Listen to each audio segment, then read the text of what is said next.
परम पूज्य ललित प्रभु जी महाराज, आपके चरणों में वंदन।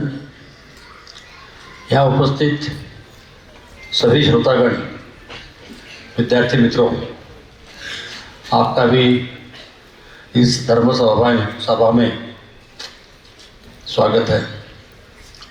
आप, मैं, हम सभी इतने भाग्यशाली है कि मुझे नहीं लगता कि आपके जीवन में यह स्वर्ण अक्षर दोबारा कभी आएगा। महाराज जी जालना में थे, हमने विनती किया इस रास्ते से आप आइए। महाराज जी कहे कि हम संभाजी नगर होकर जाएंगे, लेकिन आपका सहकार विद्या मंदिर का, बुढ़ारमन का इतना नाम सुना है कि उधर भी आने की इच्छा है। मलकापुर के भी सब लोग विनती करने लगे। महाराज जी ने हमारी सबकी विनती स्वीकार किया और आज एक सुंदर योग, जिसे हम ज्ञान यज्ञ कह सकते हैं, यहाँ हो रहा है। विद्यार्थियों के जीवन के अंदर, या हमारे जीवन के अंदर कभी एक बात ऐसी सुनने में आती है, एक क्षण से हमारा जीवन बदल जाता है। हम क्या थे और क्या बन जाते हैं। कभी कभी बहुत सारे लोगों को आश्चर्य लगता है। इसका उदाहरण मैं मेरे बारे में ही दूंगा। 30 साल पहले जो लोग मुझे जानते थे और आज जो जानते हैं, उन्हें निश्चित कहीं ना कहीं आश्चर्य हो रहा होगा। इसकी वजह इसी है कि 1999 में सद्भावना सेवा समिति की स्थापना हुई। उस स्थापना से आज तक करीबन 30 साधु संतों के प्रवचन बुल्ढाना में और अयोध्या में हमने आयोजित किए। संतों के वाणी से कुछ न कुछ दृष्टांत दिए जाते हैं और इस दृष्टांत के अंदर एक क्षण ऐसा आता है कि हमारा जीवन बदल जाता है। मैं बहुत क्रोधी था, बात बात पे मुझे गुस्सा आता था।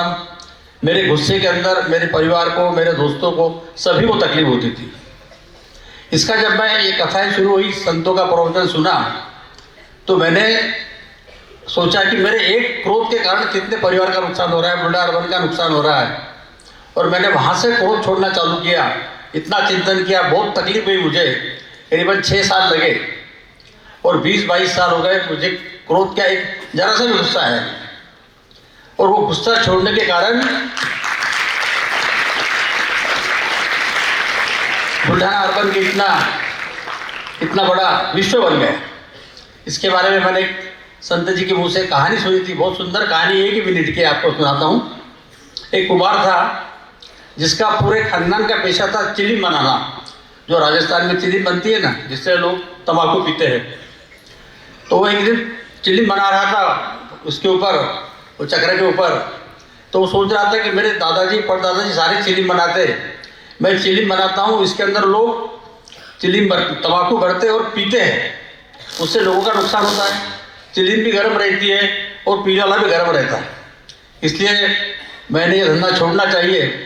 चिलीम बनाते बनाते उसने उसका मटका बनाना चालू कर दिया। वो मट्टी परेशानी में बन गई, परेशान हो गई मिट्टी। उसने बोला, हे कुमार भाई, तुम मेरी चिलीम बना रहे थे, अब मटका क्यों बना रहे हो? तो कुमार बोला कि देखो बहन, तुम दिन भर गर्म रहती, मैं बनाने वाला मैं भी गर्म रहता, पीने वाला भी गर्म रहता। मटका बनाने से तुम भी शांत रहेंगे और पानी पीने वाला भी शांत रहेगा। तो मिट्टी बोली, ये भैया तुम्हारी सोच क्या बदली, मेरी जिंदगी बदल गई। एक क्षण में जिंदगी बदल गई। और इंसान की जिंदगी क्या है? एक बस के अंदर एक भाई साहब बैठे थे। उस बस के अंदर एक बहन बहुत बड़ी सूटकेस लेके चढ़ी। सूटकेस ऊपर रखते रखते बहन के वो आदमी के सिर पे लग गई। वो बहन बड़ी डर गई, उसको लगा भी आदमी गुस्सा करेगा, मारेगा मुझे, इतनी बड़ी चोट आ गई उसको। वो आदमी कुछ भी नहीं बोला। वो बहन बाजू में बैठ गई, लेकिन वो अस्वस्थ थी कि आदमी बोल क्यों रहा, इतना जोर से सूटकेस लगी। तो उसने कहा कि बहन, मुझे अगले स्टेशन तो उतरना है। अरे हर एक को आज रात को सोए सवेरे उठेंगे कि मालूम नहीं, हर एक का स्टेशन सामने है, सिर्फ वो कब आ रहा हो मालूम नहीं।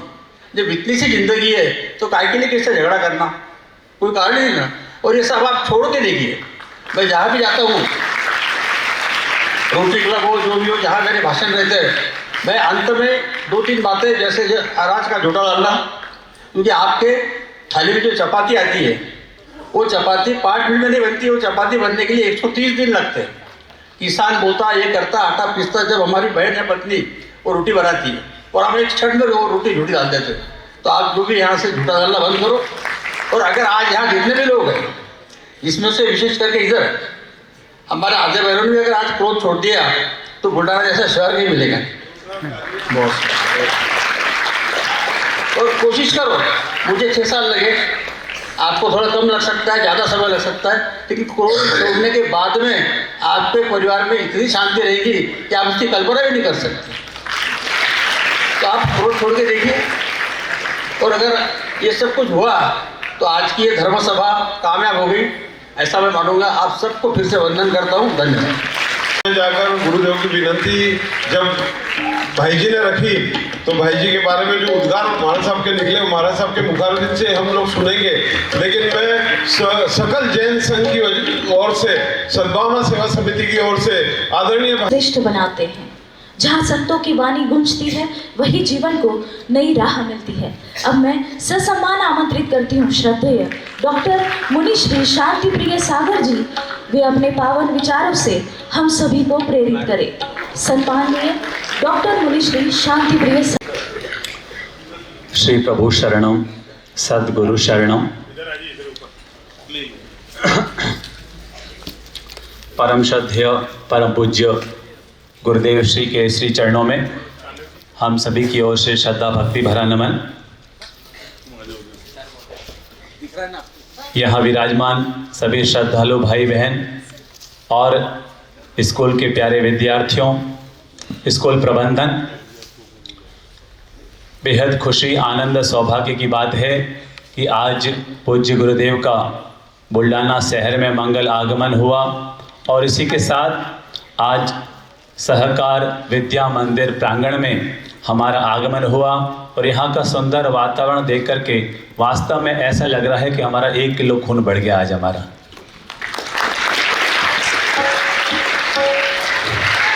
हम सबके गौरव श्री राधे श्याम जी चांडक परिवार और हमारी कोमल दीदी और सुकेश जी झंवर परिवार ने इतना सुंदर संयोजन और इतना सुंदर वातावरण यहाँ पर निर्मित कर रखा है कि वास्तव में यहाँ आकर के हमें इतना आनंद आया है, इतनी खुशी मिली है और हमारा मन इतना प्रफुल्लित हुआ है कि वास्तव में जैसा बुल्ढाना में यह सहकार विद्या मंदिर प्रांगण है, ऐसी भावना है कि पूरे देश में ऐसा ही सहकार विद्या मंदिर प्रांगण जरूर होना चाहिए।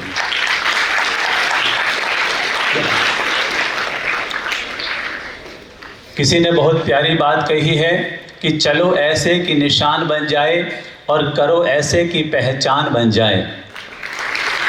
चलो ऐसे कि निशान बन जाए और करो ऐसे कि पहचान बन जाए। और ये सहकार विद्या मंदिर इसका जीवंत उदाहरण है कि ऐसा किया है कि सब पूरे महाराष्ट्र में पहचान बन गई है। तो इसलिए कहते हैं कि चलो ऐसे कि निशान बन जाए और करो ऐसे कि पहचान बन जाए। जिंदगी तो सभी जीते हैं पर हम जिंदगी जिए ऐसे कि सबके लिए मिसाल बन जाए, सबके लिए मिसाल बन जाए। आइए हम जीवन में क्यों जरूरी है शिक्षा और संस्कार, इस दिव्य विषय पर हम पूज्य गुरुदेव का मार्गदर्शन प्राप्त करेंगे और यह 1 घंटा आपकी ज़िंदगी के आने वाले हजारों घंटों को चार्ज करेंगे और आपकी ज़िंदगी का सुनहरा भविष्य आज लिखने का एक अद्भुत प्रयास करेंगे। आइए हम सबसे पहले एक प्यारा सा भजन, अपने जीवन को मोटिवेट करने वाला, अपने भीतर की ऊर्जा को जगाने वाला और अपने कॉन्फिडेंस को इंक्रीज करने वाला मैं चाहूँगा सभी बच्चे साथ में गाएंगे। हाथ खड़ा करके बताओ सभी 100%। Very good. इको काट दो बाबू, इको काट दीजिए और बेस भी काट दो और आवाज़ पूरी खोल दो। जीवन में कुछ करना है तो हिम्मत हारे मत बैठो। जीवन में कुछ करना है तो हिम्मत हारे मत बैठो। आगे आगे बढ़ना है है तो आगे आगे बढ़ना है तो मन को मारे मत बैठो, मन को मारे। अपने हाथ खोल लीजिए, मीठी मीठी ताली बजा लीजिए और मुंह से बोल भी लीजिए और अपने आप को मोटिवेट कीजिए, अपने आप को चार्ज कीजिए। क्या बोलेंगे? जीवन में कुछ करना है तो हिम्मत हारे मत बैठो, जीवन में कुछ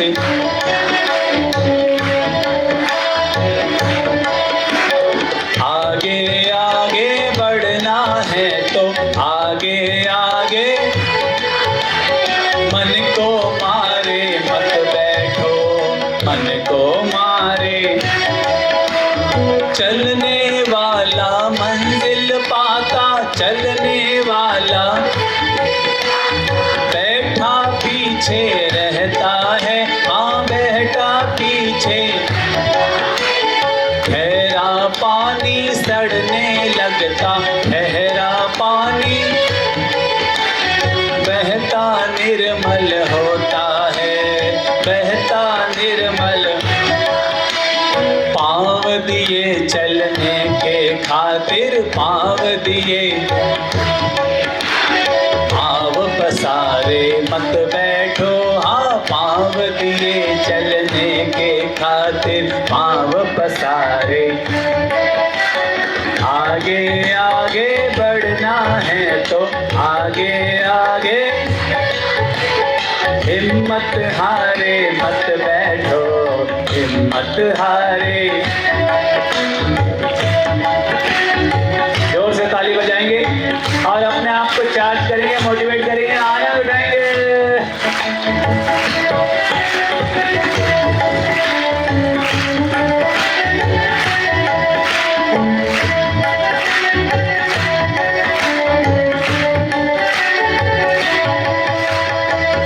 आपको मालूम है कछुआ और खरगोश की कहानी? किस किस को मालूम है कछुआ और खरगोश? सभी को मालूम है कछुआ और खरगोश की कहानी। कछुए और खरगोश में कौन जीता? कछुआ जीता। क्यों जीता? तेज तो खरगोश दौड़ता था, फिर कछुआ कैसे जीत गया? क्योंकि कछुआ चलता रहा, कछुआ चलता रहा और खरगोश सो गया। तो जो सोता है वो खोता है, जो चलता है वही जिंदगी में पाता है।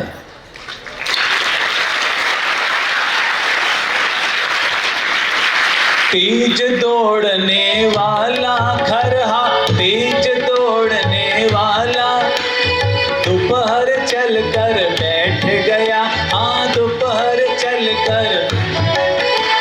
धीरे धीरे चलकर कछुआ धीरे धीरे देखो बाजी मार गया, हाँ देखो बाजी। चलो कदम से कदम मिलाकर, चलो कदम से।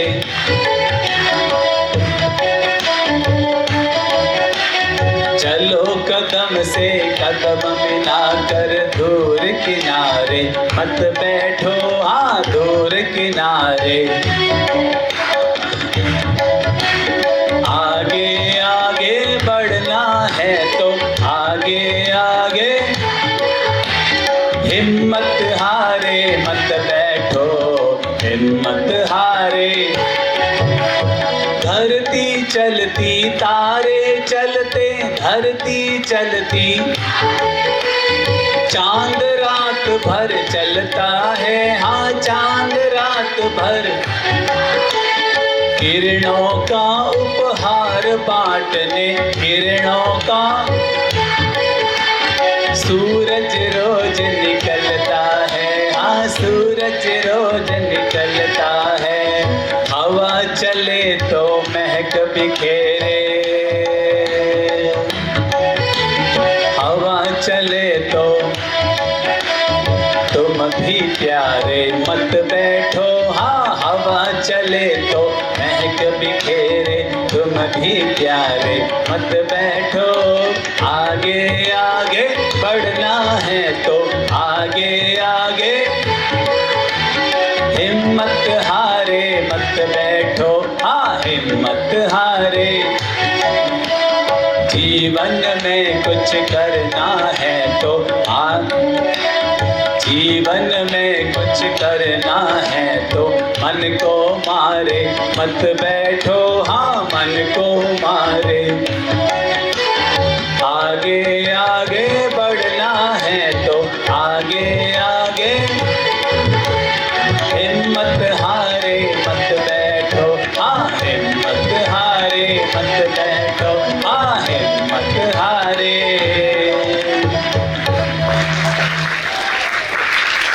बोले रामकृष्ण महावीर भगवान की, बोले सतगुरुदेव भगवान की, बोले परम पूज्य गुरुदेव की, बोले अपने मात पिता गुरुराज की, बोले आज के आनंद की। सभी को आनंद आ रहा है?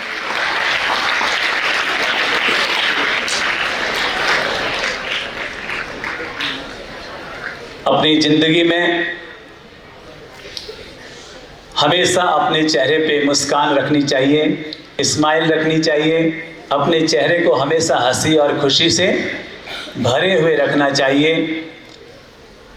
हम वैसे तो कोई हमारा फोटो खींचे तो हम तुरंत मुस्कुराते हैं, और अगर कोई हम पर गुस्सा करे तो, कोई हमको डांट लगाए तो, कोई हमको बुरा बोले तो हमारा चेहरा लटक जाता है, हम उदास हो जाते हैं और हमें लगता है कि इसने मुझे कैसे बोला।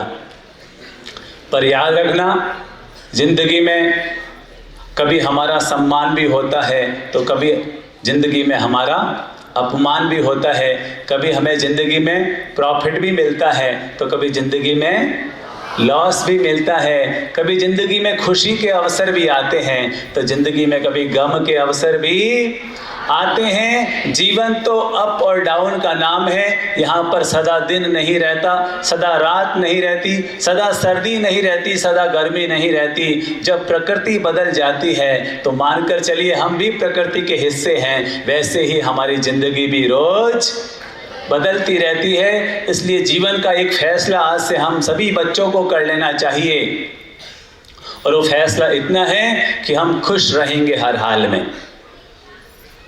आज क्या फैसला कर रहे हैं? हम खुश रहेंगे हर हाल में। बोल लीजिए सभी, हम खुश रहेंगे हर हाल में। चाहे मास्टर साहब हमको गुड दे या फिर हमको बैड दे, हमको अच्छा कहे या बुरा कहे, पर हमारा फैसला है कि आज से हम क्या रहेंगे?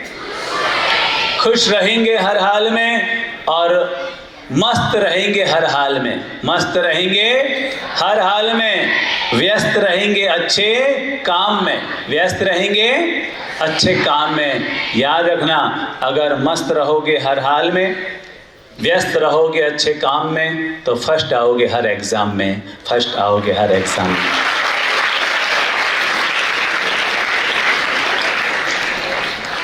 तो चेहरे पर हमेशा क्या रखेंगे? स्माइल।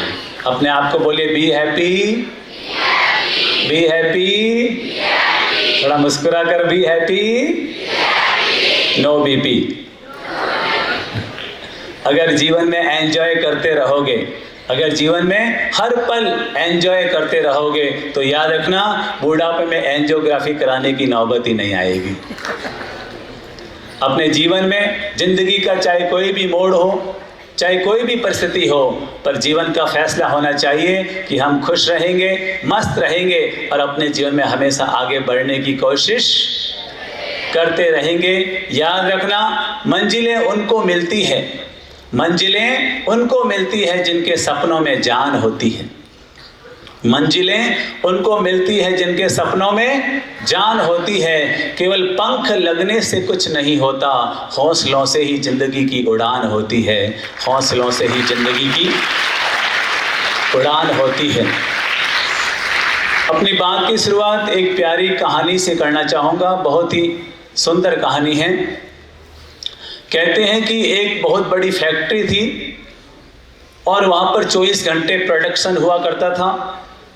फैक्ट्री बड़ी ज़ोरदार चलती थी, पूरे देश में उसका नाम था। और पता नहीं अचानक एक दिन फैक्ट्री की सारी मशीनें बंद हो गई। फैक्ट्री की सारी मशीनें ऑटोमेटिक थी और बंद हो गई। तो वहाँ का जो काम करने वाला था उसको बुलाया गया, उसने मशीनों को चेक किया और 6 घंटे माथा फोड़ी की, लेकिन मशीनें नहीं चली। अब मालिक ने सोचा क्या करें क्या करें क्या करें। तो उन्होंने पास के एक इंजीनियर को बुलाया, उसने भी कोशिश की और 2-3 घंटे मेहनत करता रहा। इधर से देखा, इधर से देखा, ऊपर से देखा, नीचे से देखा, लेकिन कोई सॉल्यूशन नहीं मिला। और फिर मालिक ने कहा कि इन मशीनों को तो चालू करना ही होगा, नहीं तो हमारा सारा प्रोडक्शन रुक जाएगा, हमारी ग्रोथ रुक जाएगी। और कहते हैं मुंबई से एक स्पेशलिस्ट इंजीनियर को बुलाया गया, उसने सारी मशीनों को चेक किया और पता नहीं उसे क्या हुआ, उसने एक जोर से बड़ा हथौड़ा मंगाया। क्या मंगाया? हथौड़ा। इको काट दो पूरा, भी आवाज़ रिफ्लेक्ट हो रही है। तो एक बड़ा हथौड़ा मंगाया और उस इंजीनियर ने एक जगह पर जो मशीनें लगी हुई थी वहां एक जगह उसने जोर से हथौड़ा ऊपर उठाया और जोर से दे मारा। एक जगह पर जैसे ही दे मारा कि जोर से मशीनें चल पड़ी, सारी मशीनें स्टार्ट हो गई और चल पड़ी। और जब वो रवाना होने लगा तो उसने मालिक को अपना बिल पकड़ाया और बिल पे लिखा हुआ था 1 लाख रुपए। क्या? 1 लाख रुपए। ये देख करके वो मालिक चौंक गया कि 1 लाख रुपए आपने किया क्या? केवल हथौड़ा तो मारा, केवल हथौड़ा मारने का 1 लाख रुपए।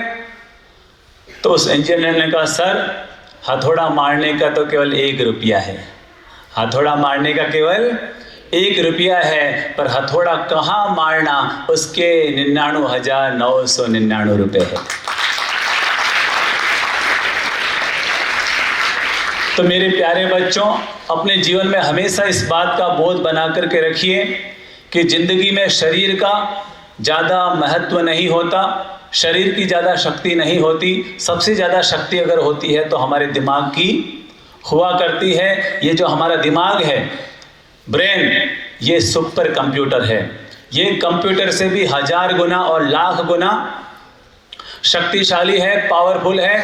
अगर इंसान अपने दिमाग को जागृत कर ले, अपने दिमाग को एक्टिव कर ले और अपने दिमाग को हमेशा कॉन्फिडेंस से भरा हुआ रखे, ऊर्जा और एनर्जी से भरा हुआ रखे, तो हम जीवन में बहुत आगे बढ़ सकते हैं और अपनी दुनिया में नाम रोशन कर सकते हैं। आपको मालूम है माउंट एवरेस्ट की कितनी ऊंचाई है? माउंट एवरेस्ट कितना फीट ऊंचा है? हैं? कौन बताएगा? हाथ खड़ा करके बताओ। माउंट एवरेस्ट कितना ऊंचा है? बताओ बेटा, खड़े होके बताओ। माउंट एवरेस्ट, माउंट एवरेस्ट की ऊंचाई कहते हैं 8,848 फीट। कितनी? 8,848 मीटर। माउंट एवरेस्ट की ऊंचाई है 8,848 मीटर। पर याद रखना, जो इंसान अपने जीवन में आगे बढ़ता है, अपने आत्मविश्वास को महान रखता है और जीवन में ऊंचे सपने देखता है, एक दिन वो माउंट एवरेस्ट से भी ऊपर चढ़ जाता है। माउंट एवरेस्ट नीचे हो जाता है और वो उससे भी 6 फीट ऊपर खड़ा हो जाता है और उसकी ऊंचाई उससे भी ऊपर हो जाया करती है। इसका मतलब ये है कि अगर हम जीवन में आगे बढ़ना चाहते हैं तो हमेशा अपनी सोच को बड़ा रखो, अपने इरादों को मजबूत रखो और अपने लक्ष्य को महान बनाओ। तो याद रखना, जो इंसान महान सोच के साथ, ऊंचे सपनों के साथ और बड़े लक्ष्य के साथ जीवन में लगातार लगा रहता है, वही एक दिन महान इंसान बना करता है। वही इंसान एक दिन महान बना करता है। आजकल आपको मालूम है मोबाइल का आविष्कार क्यों हुआ था? कोई बताएगा मोबाइल का आविष्कार क्यों हुआ? टाइम पास करने के लिए या टाइम को पावरफुल बनाने के लिए। मोबाइल का आविष्कार कम समय में ज़्यादा काम करने के लिए हुआ था, पर हम इंसान ऐसे मूर्ख निकल गए कि हमने कम समय में ज़्यादा काम करने की बजाय अपने टाइम को बर्बाद करना उसे शुरू कर दिया।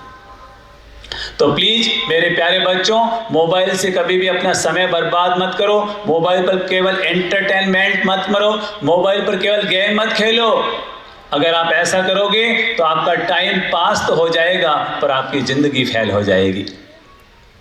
टाइम पास करने के लिए मोबाइल नहीं है, मोबाइल एंटरटेनमेंट के लिए नहीं है, मोबाइल एजुकेशन के लिए है। मोबाइल किसके लिए है? एजुकेशन के लिए है। आप में से कौन बच्चे जो मोबाइल में गेम खेलते हैं, हाथ खड़ा करके बताओ,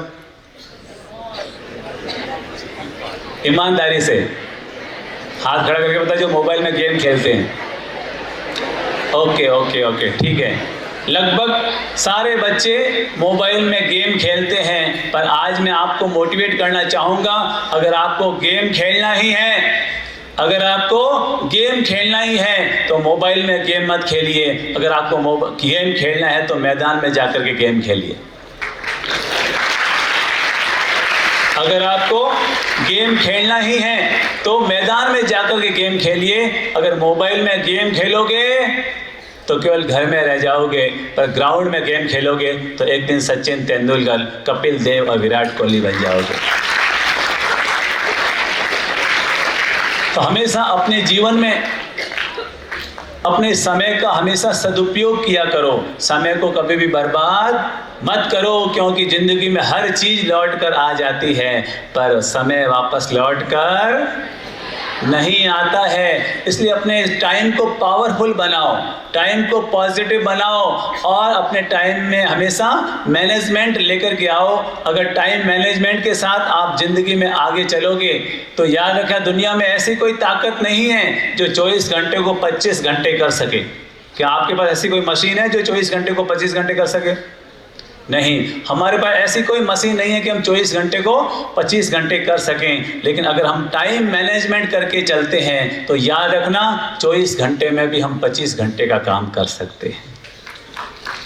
तो अपने जीवन में हमेशा टाइम मैनेजमेंट, इस पर फोकस रखा करो और अपने एक एक पल को, एक एक क्षण को उसका सदुपयोग हो, इस बात का ध्यान रखा करो।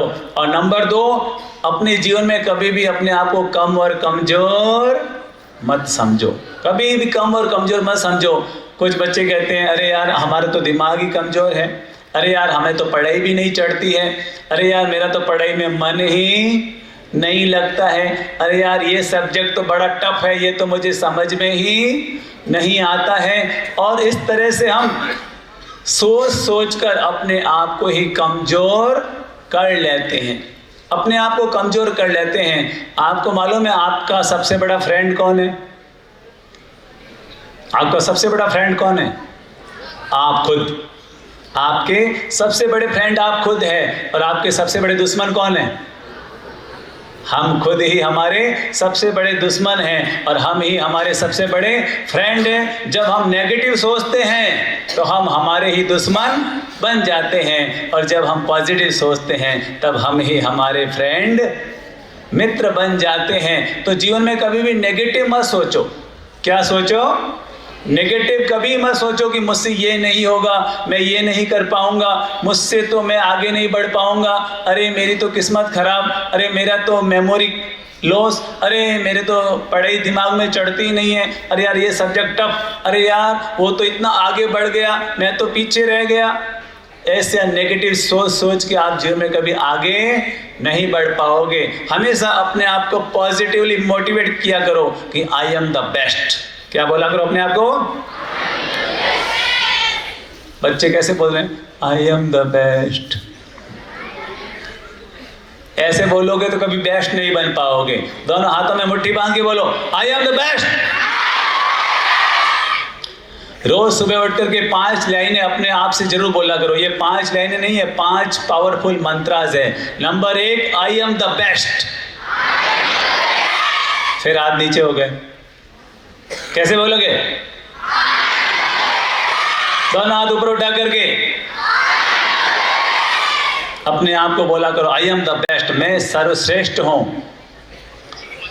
ये हमारा अभिमान नहीं है, ये हमारा ईगो नहीं है, ये हमारा स्वाभिमान है। क्या है? ये हमारा स्वाभिमान है। और नंबर 2, अपने आप से बोला करो आई एम ए विनर। क्या बोला करो? I am a. कैसे बोलोगे?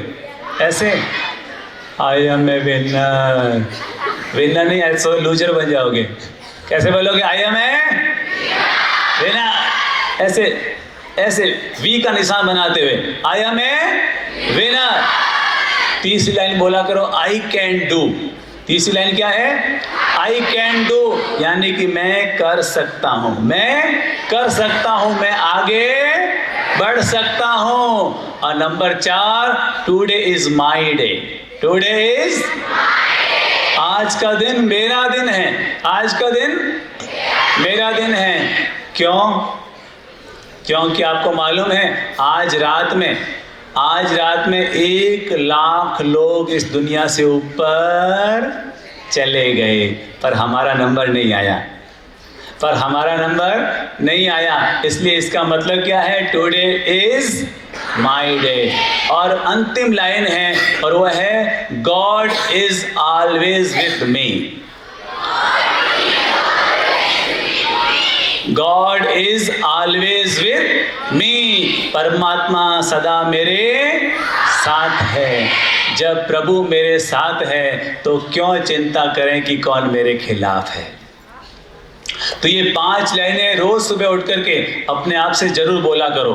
अगर ये आप 5 लाइनें अपने आप से बोलेंगे तो मान कर चलिए आपका कॉन्फिडेंस हमेशा हाई लेवल पर रहेगा।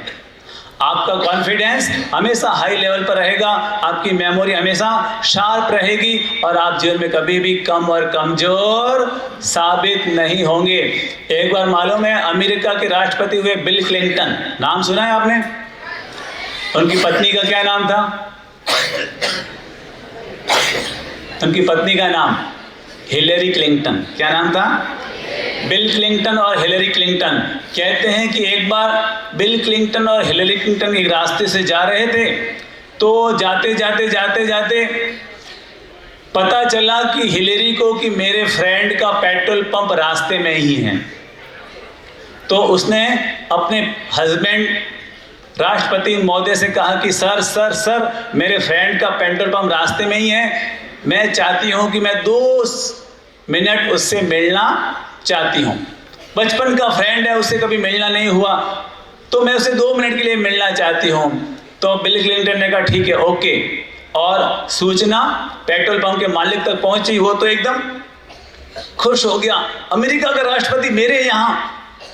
और बड़ा उसने स्वागत किया, जोरदार उसने स्वागत किया, वेलकम किया, पलक पावड़े बिछाए, जैसे आपने हमारा वेलकम किया ना, वैसे ही उन्होंने उस पेट्रोल पंप के मालिक ने राष्ट्रपति महोदय का और उनकी पत्नी का वेलकम किया और आपस में बातचीत हुई 2 मिनट तक। और फिर वो रवाना हो गए। और जैसे रवाना हुए तो बिल क्लिंटन साहब को मजाक सूझी और उन्होंने हिलेरी से कहा, हिलेरी सोच अगर तेरी शादी मुझसे होने की बजाय इस पेट्रोल पंप के मालिक से होती तो। क्या कहा?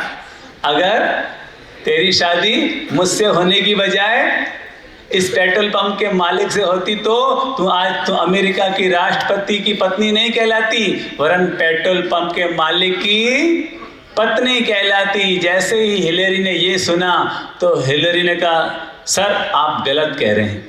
क्या कहा? सर आप गलत कह रहे हैं। अगर मेरी पत्नी, अगर मेरी शादी आपसे होने की बजाय इस पेट्रोल पंप के मालिक से होती तो आज अमेरिका के राष्ट्रपति आप नहीं ये बन चुका होता। तो अपने जीवन में कभी भी अपने आप को कम और कमजोर मत समझो। हमेशा अपने आप को आत्मविश्वास से भरा हुआ रखो। तो जीवन जीने का पहला मंत्र यही है कि अपने जीवन में हमेशा कभी भी अपने आप को कम और कमजोर मत समझो और सुबह अपने आप से कहो कि आई एम द बेस्ट। क्या कहो अपने आप को? I am the best. हमेशा जीवन में अपने आप को सर्वश्रेष्ठ बनाने की कोशिश करो। और नंबर 2, कभी भी दूसरों से कंपटीशन मत करो। कभी भी दूसरों से कंपटीशन मत करो, कभी भी दूसरों से कंपेयर मत करो। अगर करना ही है कंपटीशन तो दूसरों से मत करो, अपने आप से करो। किससे करो? अपने आप से करो। और अपने आप से कंपटीशन करने का मतलब है आज से अपने आने वाले कल को और बेहतर बनाने की कोशिश करो, कल से परसों को और बेहतर बनाने की कोशिश करो। अगर आप खुद से कंपटीशन करेंगे और खुद को रोज बेहतर से बेहतर बनाते चले जाओगे तो याद रखना दूसरों से आपको आगे बढ़ने की जरूरत नहीं है, आप खुद ही सबसे आगे बढ़ जाओगे। आप खुद ही सबसे आगे बढ़ जाओगे। तो प्लीज मैं बड़ों से कहूँगा कि वो बच्चों की कभी भी कंपेयर ना करें। अरे वो बच्चा ऐसा, तू ऐसा, वो तो बहुत पढ़ता है, तू तो बिल्कुल भी नहीं पढ़ता, उसने तो इतने मार्क्स लेकर आए, तू तो नहीं लेकर आया। बड़ों को बच्चों की कभी कंपेयर नहीं करनी चाहिए और बच्चों को कभी दूसरों से कंपटीशन नहीं करना चाहिए, अपने आप से कंपटीशन करना चाहिए। और नंबर 4, अपने जीवन में हमेशा बड़ों का रेस्पेक्ट जरूर करना चाहिए। अपने जीवन में हमेशा बड़ों का रेस्पेक्ट जरूर करना चाहिए। आजकल के बच्चों की सबसे बड़ी प्रॉब्लम मालूम है क्या है घर में? कि वो बड़ों की नहीं सुनते, अपने मम्मी पापा की नहीं सुनते हैं, अपनी मर्जी से चलते हैं, अपनी मर्जी से चलते हैं। प्लीज अगर आप ऐसा करते हैं तो ये बहुत गलत है। अगर आप अपने मम्मी और पापा का दिल दुखाते हैं तो ये बहुत बड़ा पाप है। आज से वादा करो कि हम कभी मम्मी पापा का दिल नहीं दुखाएंगे, कभी मम्मी पापा का दिल नहीं दुखाएंगे। सोचो आज हमारे स्कूल की व्यवस्था कौन कर रहे हैं? Mummy papa. हमारा खर्चा कौन उठा रहे हैं? Mummy papa. हमारे ट्यूशन का खर्चा कौन उठा रहे हैं? Mummy papa. हमको जन्म किसने दिया? Mummy papa. और अगर आप जब थोड़े बड़े हो जाएंगे तो शादी कौन करवाएगा? Mummy papa. और बिजनेस कौन कराएगा? तो सोचो कि जो हमारे लिए इतना करते हैं और अगर हम उनके सामने जबान चलाते हैं, उनका अनादर करते हैं, उनके सामने गुस्सा करते हैं, तो क्या ये सही है? राइट या रॉन्ग? तो आज से अपने आप से अपने दिल पर हाथ रखो, अपने दिल पर हाथ रखो और अपने आप से वादा करो कि आज से हम कभी भी मम्मी पापा का अनादर नहीं करेंगे, उनका हमेशा पूरा रेस्पेक्ट करेंगे। आपको मालूम है परिवार को इंग्लिश में क्या बोलते हैं? फैमिली। फैमिली की स्पेलिंग क्या होती है? हमारे गुरुदेव ने फैमिली की बहुत ही शानदार मीनिंग दी है। आज मैं आप सबको बताना चाहूंगा। सभी बोलेंगे F फॉर फादर,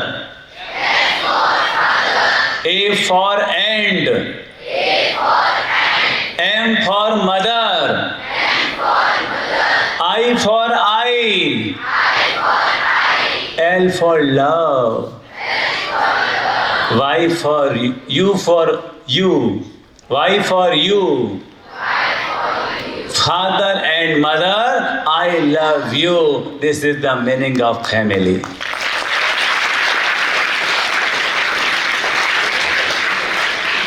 तो हमेशा अपने मम्मी पापा का रेस्पेक्ट करो और अपने जीवन में हमेशा आगे बढ़ने का लक्ष्य बनाओ। इसी के साथ आप सबके लिए शुभकामनाएं, आशीर्वाद। God bless you. आप खूब आगे बढ़ें, खूब तरक्की करें और अब इस बुल्डाना का पूरे देश में नाम रोशन करें, ऐसी हम दुआ और शुभकामना करते हैं। आइए अब हम पूज्य गुरुदेव का दिव्य संदेश, जीने की कला, शिक्षा और संस्कार पर दिव्य मार्गदर्शन प्राप्त करते हैं। पूज्य गुरुदेव।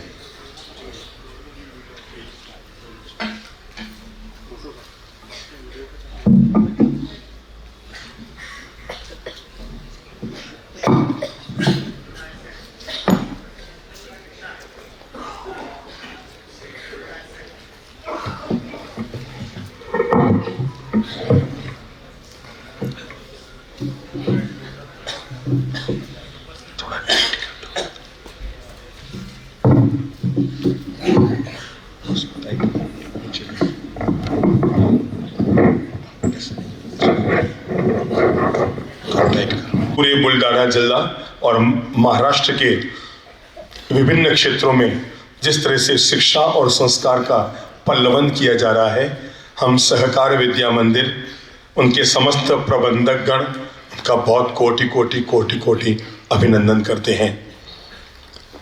पूरे नगर के गौरव, आजू बाजू सारे अंचल के गौरव, और मैं समझता हूँ जिस शख्स को बच्चा बच्चा श्रद्धा और सम्मान से देखता है, हम बुल्डाना आकर के शहर के गौरव में व्यक्तित्व भाई श्री राधे श्याम जी चांडक साहब का कोटि कोटि अभिनंदन करते हैं। एक व्यक्ति किस तरह से संस्था बनकर और नगर के विकास के लिए, अपने राज्य के विकास के लिए, बच्चों के विकास के लिए, मानव जाति के विकास के लिए, धर्म और परंपरा के विकास के लिए, शिक्षा, संस्कृति और संस्कारों के विकास के लिए एक व्यक्ति चलती फिरती संस्था बनकर किस तरह से दिव्य कार्यों को संपन्न करता है। मैं समझता हूँ राधे श्याम जी चांडक का पूरे बुल्डाना में कोई विकल्प नहीं है। उनकी कार्बन कॉपी नहीं, उनकी फोटो कॉपी नहीं, इतने एक ग्रेड के आदमी हैं। आज अगर हम बुल्डाना आए हैं, इस पूरे मार्ग को अगर लाभ मिला है, आगे मलकापुर और अन्य क्षेत्रों को लाभ मिल रहा है, तो इसका एकमात्र अगर किसी व्यक्ति को हम श्रेय दें तो वो श्री चांडक साहब हैं, जिनकी दिव्य भावना थी कि महाराज अलग अलग जगहों पर आप जाते हो, हमारा बुल्डाना भी आओ और यहाँ पर आकर बच्चों के साथ साथ बड़ों को भी जीवन का मार्गदर्शन दो। अच्छा लगा विद्यालय के विशाल प्रांगण में जब हम घूमते हुए यहाँ पर आए, शानदार सभागार में, और इतने अनुशासनबद्ध छात्र छात्राएं हजारों की संख्या में यहाँ पर बैठे हैं, पर जितने अनुशासनबद्ध होकर आप सभी लोग यहाँ पर दिव्य सत्संग का श्रवण कर रहे हैं, मैं यहाँ की मैनेजमेंट, यहाँ के शिक्षक शिक्षिकाएं सबको अपनी ओर से बहुत बहुत साधुवाद और शुक्राना समर्पित करता हूँ। अच्छा लग रहा है किसी एक छोटे से शहर में इतना बड़ा विद्या का संकाय खड़ा करना कोई मामूली बात नहीं है। छोटे से शहर में जितना बड़ा विद्या का संकाय स्थापित हुआ है, मैं समझता हूं पूरे राष्ट्रीय स्तर पर जिस विद्यालय की पहचान है, आज अगर कारगिल युद्ध में उपयोग में आया हुआ विमान भी हमारे विद्यालय में खड़ा है, कारगिल युद्ध में उपयोग आया हुआ टैंकर भी हमारे विद्यालय में खड़ा है, ये साबित करता है कि राष्ट्र में हमारी क्या पहचान है। मैं बहुत प्रेम से आप लोगों के लिए अपनी दुआएं और शुभकामनाएं समर्पित करता हूँ।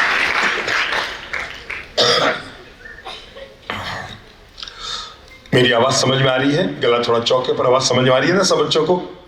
और हिंदी भी आती है? सबको आती है? चलो, आज हम दो खास बातों पर चर्चा कर रहे हैं बच्चों, शिक्षा और संस्कार। मैं समझता हूं आप यहां पर जो आए हैं अपने घर से केवल शिक्षा को पाने नहीं आए हैं, शिक्षा के साथ साथ संस्कारों को भी पाने के लिए आए हैं। पुराने जमाने में जब रामायण हम पढ़ते हैं, महाभारत हम पढ़ते हैं, तो हम उसमें पढ़ते हैं कि राम, लक्ष्मण, भरत, शत्रुघ्न ये सब गुरुकुल में गए थे। पढ़ा है ना? जरा आप सोचेंगे वहां क्या लिखा हुआ है, क्या पाने गए थे? वहां लिखा हुआ है शिक्षा, और शिक्षा के साथ साथ एक और शब्द का उपयोग होता है और उसका नाम है दीक्षा। शिक्षा का मतलब तो हम सभी जानते हैं, पर दीक्षा का मतलब कपड़े बदलकर संत बनना नहीं है। यहाँ पर दीक्षा का मतलब अपने संस्कारों को सुधार कर निर्मल और पवित्र संस्कार का मालिक बनना, यह शिक्षा का मूल उद्देश्य है। दुनिया में अगर शिक्षा ना हो तो दुनिया वैसी ही होगी, कुछ फर्क नहीं पड़ेगा। अगर दुनिया में शिक्षा ना हो तो कोई फर्क नहीं पड़ेगा, उतना ही फर्क पड़ेगा जैसे दुनिया पूरी हो पर सूरज ना हो। अगर सूरज नहीं है तो पूरी दुनिया अंधेरे में है, और अगर शिक्षा नहीं है तो इंसान की पूरी जिंदगी अंधेरे में है। इसलिए किसी भी इंसान की जिंदगी में शिक्षा की क्या महत्वपूर्ण भूमिका है, मैं आप बच्चों से पूछूंगा, क्या आप लोगों ने वो एक वीडियो देखा है जिसमें एक व्यक्ति लाल बत्ती की गाड़ी से नीचे उतरता है, उसके दोनों पांव नहीं है? बच्चों कमर सीधी करो। अब मैं कह रहा हूं, उन बातों को ध्यान से सुनो। ऐसा एक आपने वीडियो किसी बच्चे ने देखा होगा कि जब मुलगा मुलगी किसी ने भी देखा होगा कि जब एक व्यक्ति लाल बत्ती की गाड़ी से नीचे उतर रहे हैं, उसके कमर के नीचे से पूरा शरीर नहीं है, यानी दोनों पांव उसके नहीं है। वो लाल बत्ती की गाड़ी से नीचे उतरता है, 5-7 पुलिसकर्मी इधर खड़े हैं, 5-7 प्रशासनिक अधिकारी उधर खड़े हैं, और वो बच्चा वो आदमी यूं हाथ के बलबूते खिसक खिसक कर चल रहा है। ये वीडियो किसने देखा है? किसने देखा है? आपने देखा है भाई? ये वीडियो किसने देखा है कि एक व्यक्ति यूं खिसक खिसक के चल रहा है, हाथ से पाँव उसके है नहीं, लाल बत्ती की गाड़ी से उतरा है, 5-7 पुलिसकर्मी पीछे है और इधर प्रशासनिक अधिकारी है। हाथ खड़ा करो किसने वीडियो देखा हो तो, नहीं तो मैं आपको दिखाऊं। किसने देखा ये वीडियो? आपने हाथ खड़ा किया था ना भाई साहब, आपने देखा ये वीडियो? खड़े होइए, हाँ दौड़ के आइए, दौड़ के आओ। कॉर्डलेस माइक दीजिए इनको। कोई बच्चे ने नहीं देखा ये वीडियो? कोई बच्चे ने नहीं देखा? मैं आज दिखाता हूं आपको अपनी आंखों से। हाँ भाई साहब, क्या देखा आपने वीडियो में? तो वीडियो के अंदर जैसा एक व्यक्ति 4 व्हीलर के अंदर आता है और अपने माइक पास में लो, आप भले मराठी में बोलो ना, कोई दिक्कत नहीं, बच्चे भी समझ जाएंगे। उसमें पाव भी नहीं रहते और वो अब जैसा गाड़ी लेके आता है उसके अंदर खुद ही गाड़ी ये करता है, चला के सामने चलते रहता है। अब मैं समझाता हूँ। मैं एक ऐसे व्यक्ति का आप लोगों को परिचय करा रहा हूं और साथ में बता रहा हूं कि जिंदगी में किसी भी इंसान की जिंदगी के लिए शिक्षा की क्या अहमियत हो सकती है, इससे बढ़कर बेहतरीन उदाहरण धरती पर नहीं मिल सकता। लाल बत्ती की गाड़ी में से एक व्यक्ति नीचे उतरता है, उसके दोनों पांव नहीं है, समझ गए? पीछे जिलाधीश, पीछे उसके पुलिस अधीक्षक, पीछे उसके प्रशासनिक अधिकारी खड़े हैं और जिस कार से उतरा है उस कार के ऊपर लिखा हुआ है जिला कलेक्टर। क्या लिखा हुआ है?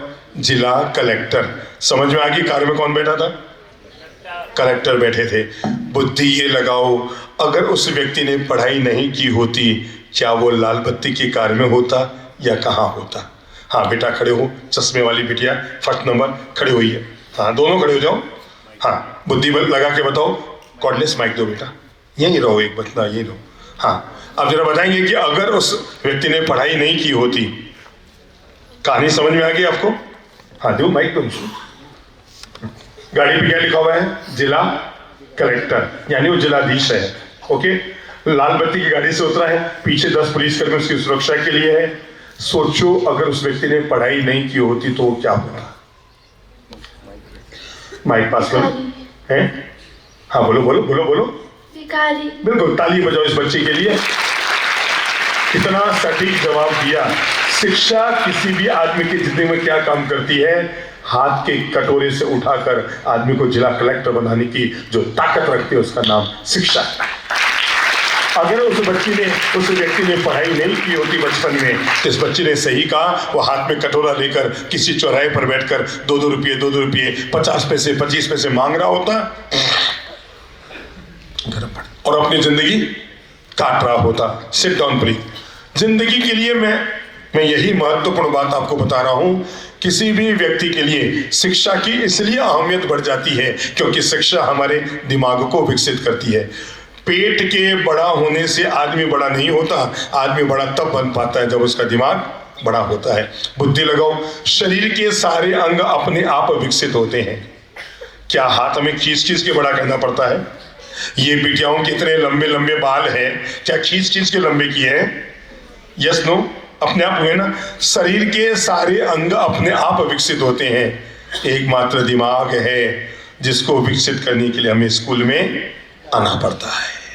दिमाग अपने आप विकसित नहीं होता, इसको विकसित करने के लिए हमें विद्यालय और स्कूल में आना पड़ता है और यही वो स्थान है जहां से आदमी के व्यक्तित्व का निर्माण होता है। एक बात तय मानकर चलो, एक जमाना था जब कहते थे राजा का बेटा राजा होगा, मंत्री का बेटा मंत्री होगा, चपरासी का बेटा चपरासी होगा, वॉचमैन का बेटा वॉचमैन होगा। पहले यही मान्यता थी ना, जिसका जो बाप है उसका बेटा यही होगा। लेकिन आज हम एक विकसित आधुनिक युग में जी रहे हैं जहां पर राजा का बेटा राजा नहीं होता।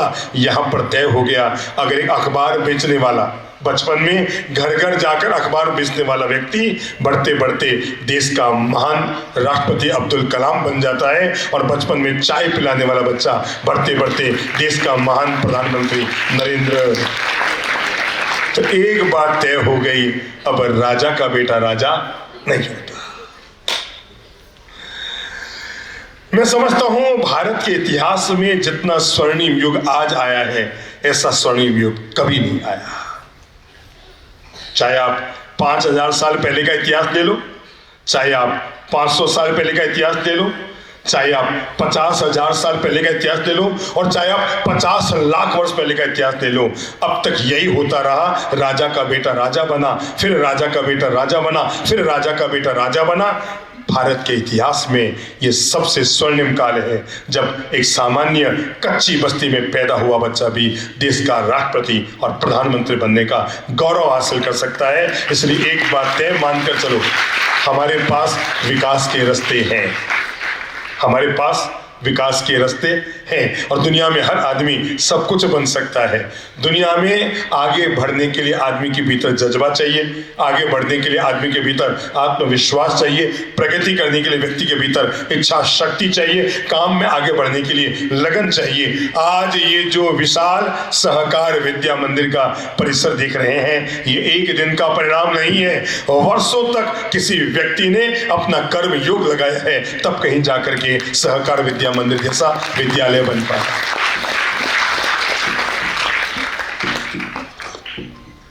एक दिन में कोई चीज परिणाम नहीं होती। एक बार गोता लगाने से किसी आदमी को सिंधु में मोती नहीं मिलते, और एक बार लड़ाई लड़ने से कोई आदमी सेनापति नहीं बन जाता। आदमी को गोते खाने पड़ते हैं तब सिंधु में से मोती लेकर आता है। कोशिश करने वालों की कभी हार नहीं होती, कोशिश करने वालों की कभी हार नहीं होती, और बिना कुछ किए जिंदगी में कभी जय जयकार नहीं होती। अगर आज किसी संत के मुंह पर किसी व्यक्ति का नाम आ रहा है तो ऐसा नहीं है कि वो आदमी अमीर है इसलिए आ रहा है, उस आदमी ने अपनी जिंदगी में जरूर ऐसे कोई ऊंचाई तक काम किए होंगे जिसके चलते लबों पर उस व्यक्ति का नाम आता है। अगर व्यक्ति एक बात तय कर मानकर चलो, जिंदगी में आगे बढ़ने के रास्ते जो आज खुले हैं ना, वो कभी नहीं खुले थे। और बिटियाओं के लिए मैं समझता हूं भारत के इतिहास का सबसे स्वर्णिम पल है।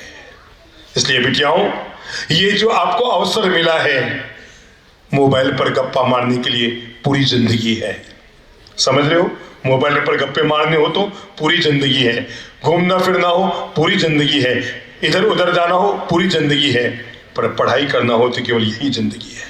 और इस समय जो लोग मन लगाकर पढ़ाई कर लेते हैं वे लोग अपने जीवन का निर्माण करने में सफल हो जाते हैं। अगर कोई भी व्यक्ति आगे बढ़ना चाहता है तो उसके लिए 4 खास बातें, मैं संस्कार पर बाद में आ रहा हूं, पहले जीवन व्यक्तित्व विकास और शिक्षा पर आ रहा हूं। और कोई भी व्यक्ति अगर अपने जीवन का विकास करना चाहता है तो पहला चरण उसके लिए यही है कि व्यक्ति अपनी सोच को हमेशा पॉजिटिव बनाए। मैं कर सकता हूं, मैं हो सकता हूं, मैं मेरे द्वारा ये सब संभव है। वो व्यक्ति यहां तक पहुंचा तो मैं भी पहुंच सकता हूं। जिंदगी में याद रखो, हारना बुरी बात नहीं है। बोलो बोलो, हारना बुरी बात नहीं है, हार मान लेना बहुत बुरी बात है। जिंदगी 2 लेन पर चलती है, मान लो तो हार है। बोलो, मान लो तो हार है। कमर सीधी करो, मान लो तो हार है। बोलो बोलो, मान लो और ठान लो तो जीत है। आपने मान लिया मुझसे नहीं होगा, आप हार गए, पर आपने ठान लिया। ठान लिया का मतलब समझ गए? ठान लिया का मतलब तय कर लिया, निश्चय कर लिया, मैं हर हालत में उस मंजिल तक पहुंचूंगा, तो आपकी जीत तय है। जिंदगी में सोचने के 2 ही तरीके होते हैं। ओफो, मैं काफी अकेला हूं। क्या? ओफो, मैं काफी अकेला हूं। अगर भाई श्री राधे श्याम जी चांडक अपनी जवानी में सोच लेते, ओफो मैं काफी अकेला हूं, आज कुछ न होते। इन्होंने तय किया, मैं काफी अकेला नहीं हूं। क्या? मैं काफी अकेला नहीं हूं, मैं अकेला ही काफी। जब व्यक्ति ये सोचता है मैं काफी अकेला हूं, वहीं से उसकी हार शुरू हो जाती है। और जब आदमी सोचता है मैं अकेला ही काफी हूं, किसी भी मैदान में खेलने के लिए 2 खिलाड़ी उतरते हैं, एक हारता है और एक जीतता है। ये फैसला मैदान में नहीं होता, मैदान के बाहर हो जाता है। मैदान में प्रवेश करते समय जो खिलाड़ी सोच रहा है अगर मैं हार गया तो, अगर मैं हार गया तो, अगर मैं हार गया तो मानकर चलो यहीं से हार की शुरुआत हो जाएगी। कैसे हार जाऊंगा, हर हालत में जीत कर आऊंगा, यहीं से आदमी की जीत की शुरुआत हो जाती है। हमें तय करना है हमारी हार और हमें तय करनी है हमारी जीत। और तय मानकर चलो, हार के बाद ही जीत है। इस दुनिया में कई ऐसे लोग हैं जो जिंदगी में असफल हुए। देखो, मैं एक ऐसे व्यक्ति का नाम बताऊं जिस व्यक्ति ने 22 साल की उम्र में लव मैरिज की पर धोखा खा गया। जब वो 24-25 साल का हुआ तो उसने दोबारा शादी की तो उसको कैंसर हो गया, वो भी चली गई। उसने 27-28 साल की उम्र में ये सोचा कि मैं अपने जीवन का विकास करता हूं। उसने पार्षद का चुनाव लड़ा। पार्षद को मराठी में क्या कहते हैं? काउंसिलर का चुनाव लड़ा, हार गया। 3 बार काउंसिलर का चुनाव हारा। फिर उसने आमदार का चुनाव लड़ा, वो भी हार गया। खासदार का चुनाव लड़ा, उसमें जमानत जब्त हो गई। इतना ही नहीं, अब तक वो 9 बार अपनी जिंदगी में चुनाव हार चुका था। कितनी बार? एक बार तो ऐसा आया जब उसको एक भी वोट नहीं मिला और पूरी की पूरी उसकी जमानत जब्त हो गई। लोगों ने कहा इस आदमी को चुनाव में खड़ा होने से अयोग्य घोषित कर दिया जाना चाहिए। जिंदगी में दिन में वो हारता था और रात को जीत के सपने देखता था, मैं जीतूंगा, मैं जीतूंगा, मैं जीतूंगा, मैं जीतूंगा, मैं जीतूंगा। लगा रहा, लगा रहा, लगा रहा, लगा रहा। कहते हैं ना मुन्ना भाई, लगन से लगे रहो। और लगा रहा, लगा रहा, लगा रहा, जिंदगी भर तक हारता रहा। वो व्यक्ति जब 52 साल का होता है तो अमेरिका के उपराष्ट्रपति पद का चुनाव लड़ता है, तब भी उसकी जमानत जब्त हो जाती है। जिंदगी बदलती है, राजनीतिक व्यवस्थाएं बदलती है।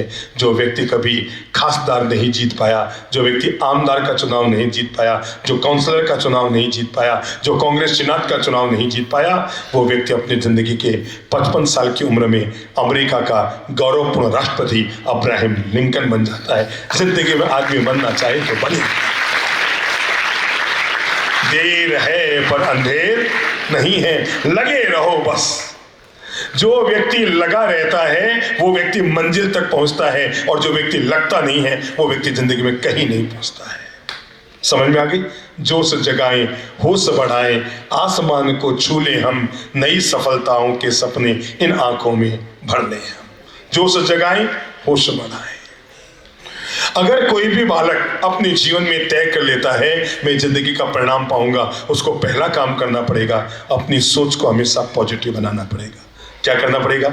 सोच को मैं बन सकता हूं, मैं करूंगा, मैं बनूंगा, मैं जीवन का निर्माण करूंगा। आपको तो लेने के लिए रोज स्कूल की गाड़ी आती है, पहुंचाने जाती है। कल्पना करो एक ऐसे बालक की जो अपने बचपन में पढ़ने के लिए नदी पार करके जाता था रोज। समझ रहे हो? रोज नदी पार करके जाता था, नौका पर नहीं। एक हाथ से किताबें उठाता था और दूसरे हाथ से पूरी गंगा नदी को बिहार में, यूपी में पार करके उस पार जाता था। और वही बच्चा बढ़ते बढ़ते देश के गौरवपूर्ण प्रधानमंत्री लाल बहादुर शास्त्री बनने का सौभाग्य लेते हैं। मैं बताना चाहता हूं, अभाव में भी व्यक्ति अपने जीवन को बढ़ा सकता है। कल्पना करो उस बच्चे के बारे में जो बच्चा रोज स्कूल जाता, स्कूल से वापस घर आता, स्कूल की पढ़ाई के पैसे नहीं, फीस के पैसे नहीं, किताबों के पैसे नहीं, गांव से बाहर शहर में जाने के लिए पैसे नहीं। वो एक काम करता, गांव में लोग इमली खाते थे। इमली समझते हो? खट्टी इमली। खट्टी इमली खाते थे लोग, उसके बीज घर के बाहर फेंक देते थे। वो स्कूल से आने के बाद गांव भर में बच्चा घूमता और इमली के बीजों को इकट्ठा करता। रोज इतने सारे बीज इकट्ठे होते और 7 दिन के बाद पास के शहर में जाकर 25 पैसे में वो 1 बोरी इमली की बीज बेच कर आता था। कितने? 1 बोरी इमली के बीज 25 पैसे में बेच कर आता था। पर उस बच्चे ने ठान लिया था मैं इमली के बीज बेचूंगा पर अपने जीवन का निर्माण करूंगा। वही बच्चा बढ़ते बढ़ते देश का गौरवपूर्ण राष्ट्रपति अब्दुल कलाम बनता है। बन सकते।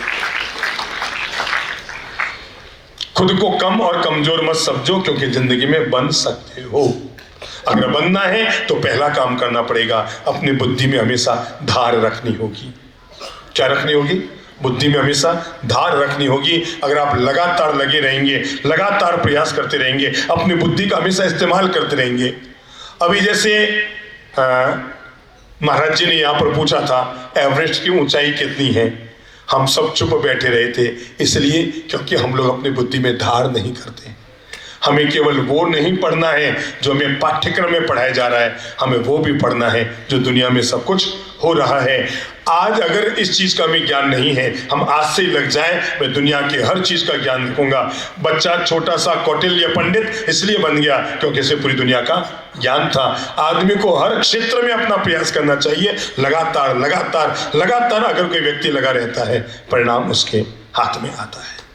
मैंने कहा पहला काम करो, सोच को बड़ा रखो, और सोच को बड़ा रखते हो अपनी बुद्धि में हमेशा धार रखो। क्या रखो? बोलो, धार रखो। घर में बैठे हैं, आपको एप्पल खानी है, क्या करते हैं आप? एप्पल खानी हो तो बेटा खड़े हो तो एक नंबर बेचा आपके पीछे वाला, हाँ बेटा खड़े हो। आपको घर में एप्पल खानी है, आप क्या करते हो? कोडलेस माइक दो। घर में एप्पल खानी है, आप क्या करते हो? फ्रिज में से लेते हैं और काट कर खाते। मैं सेट ऐसा नहीं करते, आप मम्मी को कहते हैं मम्मी एप्पल काट के दो, मुझे एप्पल खानी है ना? बस मैं यही कह रहा हूं।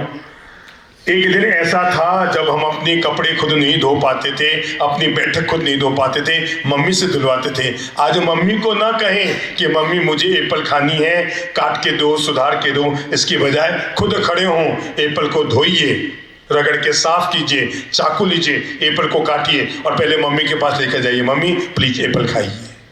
अपने द्वारा अपने कदम अब धीरे धीरे आगे बढ़ाने होंगे, ठीक है ना? मैं समझता हूँ हम में से अधिकांश बच्चे ऐसे हैं जिनके कपड़े मम्मी धोती है। पक्की बात है ना? हाथ खड़ा करो, किन किन के बच्चे कपड़े मम्मी धोती है? सबके कपड़े मम्मी धोती है। ये आगे वाले क्या कपड़े धुलते नहीं है क्या इनके? अच्छा, हॉस्टल वाले हैं, ठीक है ठीक है ठीक है। हाँ, वैसे हॉस्टल में कुछ तो बच्चा सुधर ही जाता है। अपने काम खुद करने की आदत डालें। मैंने कहा अपनी बुद्धि में हमेशा धार रखें, तत्काल बुद्धि, तत्काल निर्णय की बुद्धि, मन लगाकर पढ़ाई करें। समझ रहे हैं? हमारे पास दो विकल्प हैं। एक बालक ऐसा है जो रोज 8 घंटा पढ़ाई कर रहा है, पर उखड़े हुए मन से कभी टीवी देखता है, कभी मोबाइल में बुद्धि लगाता है, कभी ये करता है, कभी वो करता है, कभी पहचान वाले घर में आ गए उनकी बातें सुनता है। 8 घंटा पढ़ाई तो कर रहा है पर मन उसका उखड़ा हुआ है। वहीं दूसरी ओर एक बालक केवल 3 घंटा पढ़ाई करता है, पर जब पढ़ाई करता है तो केवल पढ़ाई करता है। बुद्धि लगाओ, 8 घंटे वाले को ज्यादा ज्ञान मिलेगा कि 3 घंटे वाले को? जीवन का ज्ञान हमें मिल गया जब अभी पढ़ाई करो तो मनोयोग पूर्वक पढ़ाई करो। समझ रहे हो ना? जब भी पढ़ाई करो तो मनोयोग पूर्वक पढ़ाई करो। अगर मनोयोग पूर्वक पढ़ाई करेंगे हम ज्ञान को हासिल करने में सफल हो जाएंगे। मैंने कहा अपनी बुद्धि में हमेशा धार रखो। क्या हुआ? आपने नाम सुना होगा दुनिया के महान वैज्ञानिक आइंस्टीन साहब का। किस किस ने नाम सुना है? Thank you. अब मैं आपको बताऊं, आइंस्टीन के जो ड्राइवर साहब थे, हूबहू उनका चेहरा भी आइंस्टीन साहब से मिलता था। एक बार अमेरिका में आइंस्टीन साहब का बड़ा कार्यक्रम रखा गया। दुनिया भर के 5000 वैज्ञानिकों को बुलाया गया और आइंस्टीन साहब को बोलना था। पर 4 दिन पहले जैसे मुझे जुकाम हो गया ना, गला चौक हो रहा है, आइंस्टीन साहब का गला थोड़ा सा इससे भी ज्यादा चौक हो गया और उन्हें लगा कि मैं अगर बोलूंगा तो मेरी आवाज मुझे क्या, दूसरों को क्या, मुझे खुद को भी समझ में नहीं आएगी। क्या करूं क्या करूं? बड़े टेंशन में आ गए। देश भर से, दुनिया भर से लोग आ रहे हैं, मैं कैसे बोलूंगा, मैं कैसे बोलूंगा, मैं कैसे बोलूंगा। इतने में ही उनका ड्राइवर आया। उसने कहा सर क्या बात है, आज मुंह लटका कर क्यों बैठे हो, सुस्त सुस्त क्यों बैठे हो? अरे आपका इतना बड़ा कार्यक्रम होने वाला है, दुनिया भर के वैज्ञानिक आने वाले, ऐसे सुस्त? अरे भाई क्या बताऊं, मेरा गला चौक है और इतने बड़े बड़े लोग आएंगे, मैं कैसे बोलूंगा? मुझे बड़ी टेंशन हो रही है, बेचारे लोगों को क्या मिलेगा, सब खाली आ जाएंगे, मैं तो बोल भी नहीं पाऊंगा।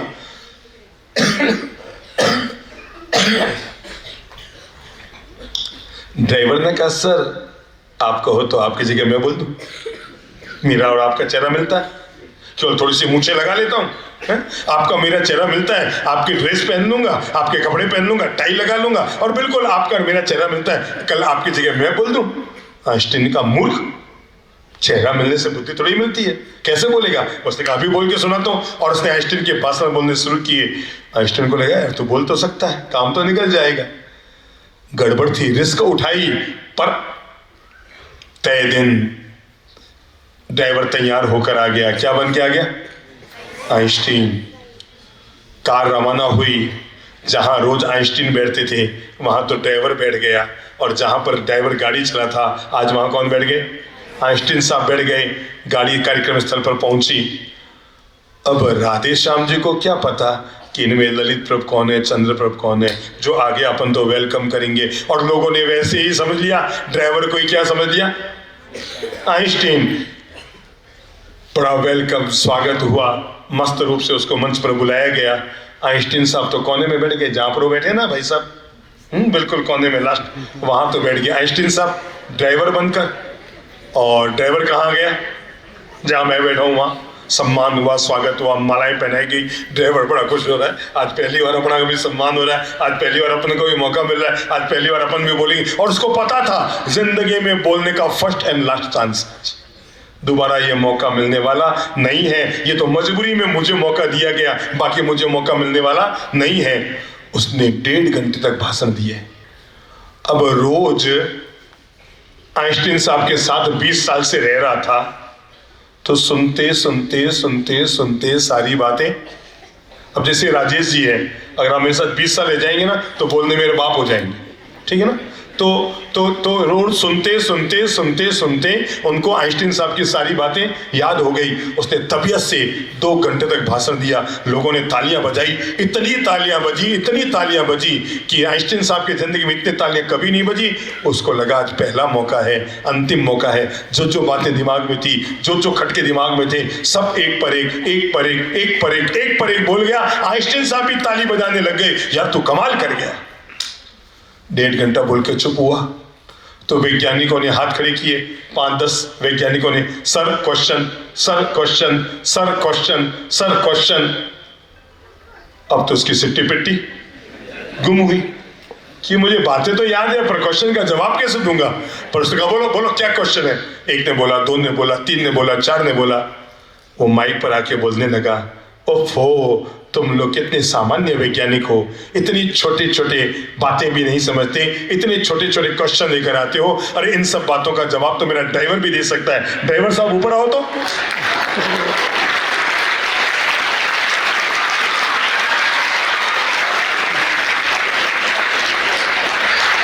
वक्त आने पर अपनी बुद्धि में क्या रखो? चाकू में धार है या नहीं, पर बुद्धि में जार जरूर होनी चाहिए। नंबर 1 मैंने कहा अपनी सोच को हमेशा बड़ा रखो। नंबर 2 मैं कहना चाहूंगा, अगर आप कर सकते हैं, जिंदगी में लक्ष्य बनाओ। आपको क्या बनना है? क्या जिंदगी में लक्ष्य बनाओ, आपको क्या बनना है बताओ। अगर किसी आदमी के पास लक्ष्य नहीं है, वो कुछ भी बनेगा तो क्या परिणाम मिलेगा? एक लड़का चौराहे पर खड़ा है, पूछ रहा है ये रास्ता किधर जाता है? वो कहेगा बुल्डाना, के ये रास्ता, के चीकली, के ये रास्ता, के मलकापुर। इतने में सामने वाला पूछेगा भैया तुझे कहाँ जाना है? वो क्या मुझे नहीं पता कहाँ जाना है। फिर किसी भी रास्ते चले जा, क्या फर्क पड़ता है? जब तुझे पता ही नहीं है कि कहाँ जाना है, फिर बच्चा किसी भी रास्ते चले जाए, कोई फर्क नहीं पड़ता है। हमें जीवन का लक्ष्य बनाना पड़ता है, मुझे क्या बनना है। लक्ष्य बनाने के बाद उस पर प्रयास करना पड़ता है, ये मैं कैसे बन सकता हूँ, मैं अपने जीवन का निर्माण कैसे कर सकता हूं। और लगातार व्यक्ति जब लगता है, परिणाम आता है, आता है, आता है, आता है। जिंदगी भर याद रखना, आदमी को और किसी का परिणाम मिले या न मिले, पर मेहनत का परिणाम जरूर मिलता है। कोई बिटिया है जिसके हाथ में मेहंदी लगी हुई है, मेहंदी समझते हैं? मेहंदी, हाँ इसके हैं, इनके हैं, इनमें किनके हैं? हाँ उनके भी है। बहुत सारी बिटियाओं की मेहंदी है। किसकी? एक बिटिया खड़ी हो तो जिसके हाथ में मेहंदी है। हाँ खड़े हो जाओ, हाँ इधर से खड़े हो जाओ, आगे आओ, दौड़ के आ जाओ, आ जाओ, आप भी आ जाओ, आप भी आ जाओ बेटा, दौड़ के आओ। हाँ यहीं आ जाओ, आ जाओ, आ जाओ, ऊपर आ जाओ, नो प्रॉब्लम, आ जाओ, थैंक यू, माइक दीजिए। आप भी आ जाओ बेटा, वहाँ क्यों खड़ी रहेगी? जब ये दौड़ सकती है तो चल तो आप भी सकती है ना। हाँ कहाँ है मेहंदी आपकी? दिखाओ, हाँ आपके दिखाओ। और आपके भी देखो।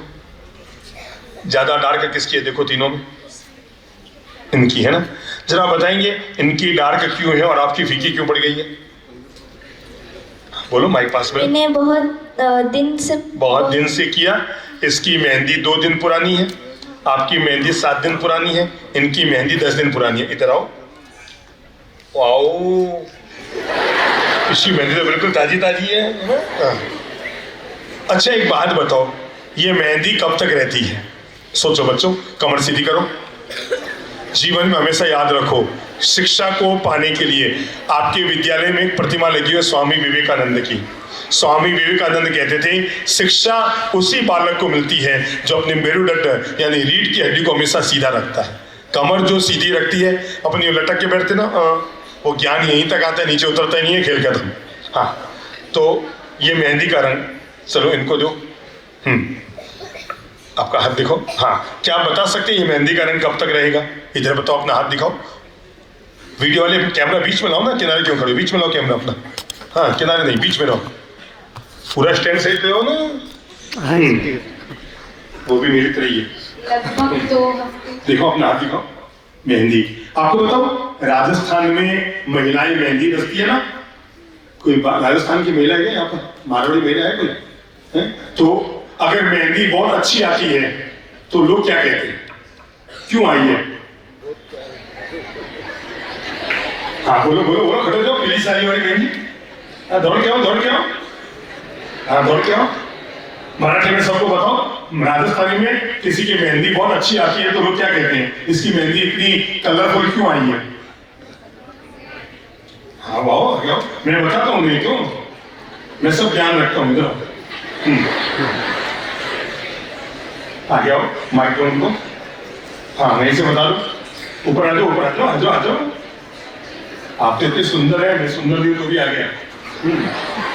जरा बताएंगे राजस्थान में लोग क्या कहते हैं जब किसी की मेहंदी बहुत सुंदर आती है तो वो क्या कहते हैं? पति का प्यार हो जा रहा है। समझ में आया? समझ में आया? पति का मतलब हस्बैंड उसको बहुत ज्यादा आई लव यू करता है, तो उसकी मेहंदी का कलर बहुत अच्छा आता है। जाते कहाँ? राजस्थान में ऐसा मान्यता है, किसी महिला का मेहंदी अगर बहुत, जैसे लड़की का ही ना इतनी अच्छी मेहंदी आई ना, तो लोग महिलाएं इसको कहते हैं, अरे वाह तेरा पति तुझे ज्यादा आई लव यू करता है, तेरा पति तुझे बहुत चाहता है, तभी मेहंदी आई है। बेवकूफ बनाने का तरीका है इसका। क्या है ये? क्या है? महिलाओं को बेवकूफ बनाने का तरीका है। मेहंदी में कोई पति का प्यार यार नहीं होता। मैं आपको बताऊं मेरे प्यारे बच्चों, अपने हाथों का उपयोग मेहंदी के लिए मत करो।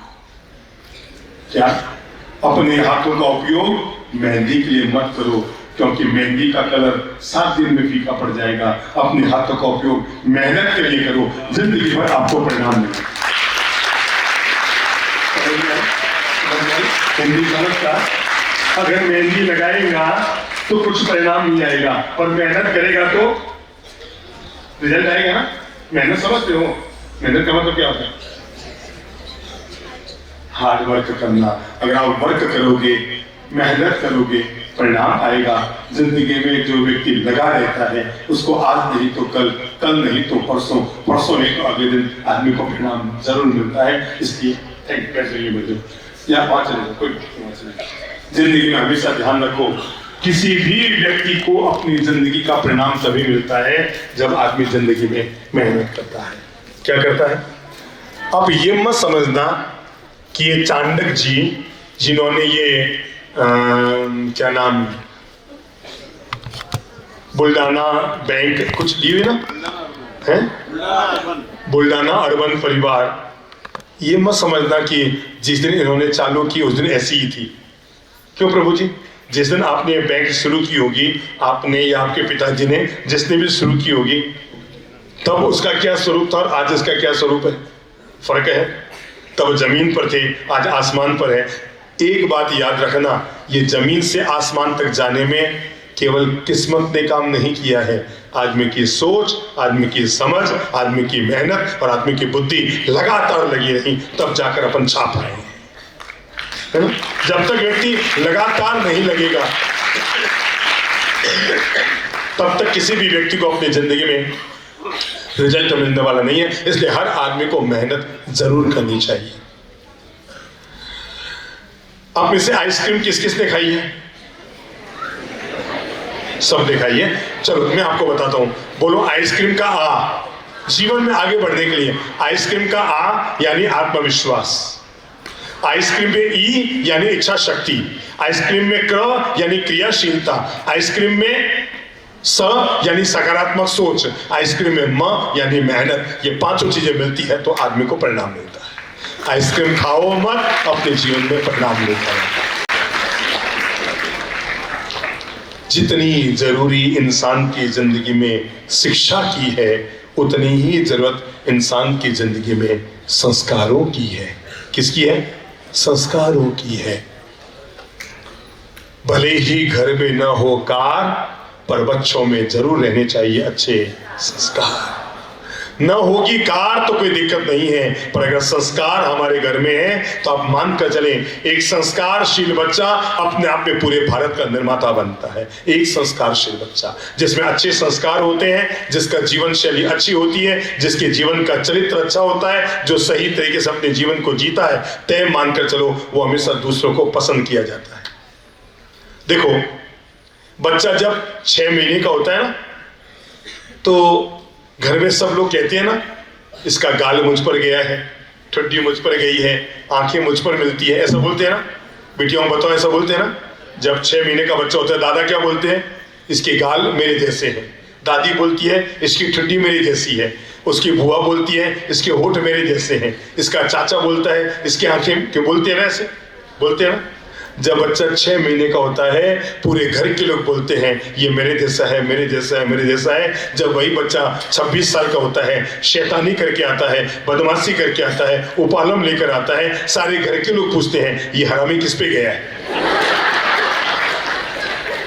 क्या आपको समझ में आया? 6 महीने के बच्चे की सुंदरता उसके चेहरे से होती है, पर 26 साल में आदमी की सुंदरता चेहरे से नहीं, चरित्र से होती है। समझ में आ गई? किससे होती है? चरित्र से होती है। भगवान महावीर, भगवान राम, भगवान कृष्ण, ज्ञानोबा तुकाराम, ये जितने महान लोग धरती पर हुए हैं, ये मंदिरों में इसलिए नहीं पूजे जाते कि इनका चेहरा सुंदर था, ये इसलिए पूजे जाते हैं क्योंकि इनका चरित्र सुंदर था। अपने चरित्र को हमेशा बेहतरीन बनाइए, और बेहतरीन चरित्र का मालिक बनने के लिए पहला काम कीजिए, हमारा जीवन बहुत नैतिक हो। अगर आपका कोई पेन चुराता है तो आपको अच्छा लगता है कि बुरा लगता है? बुरा लगता है। तय करो, जो चीज मुझे बुरी लगती है मैं दूसरे के साथ ऐसा काम कभी नहीं करूंगा। अगर आपके लिए कोई नेगेटिव शब्द बोलता है, आपको कोई गाली गलौज बोलता है, आपके लिए कोई नेगेटिव भाषा बोलता है, आपको बुरा लगता है, तय करो मैं अपने मुंह से कभी गाली गलौज नेगेटिव शब्दों का इस्तेमाल नहीं करूंगा।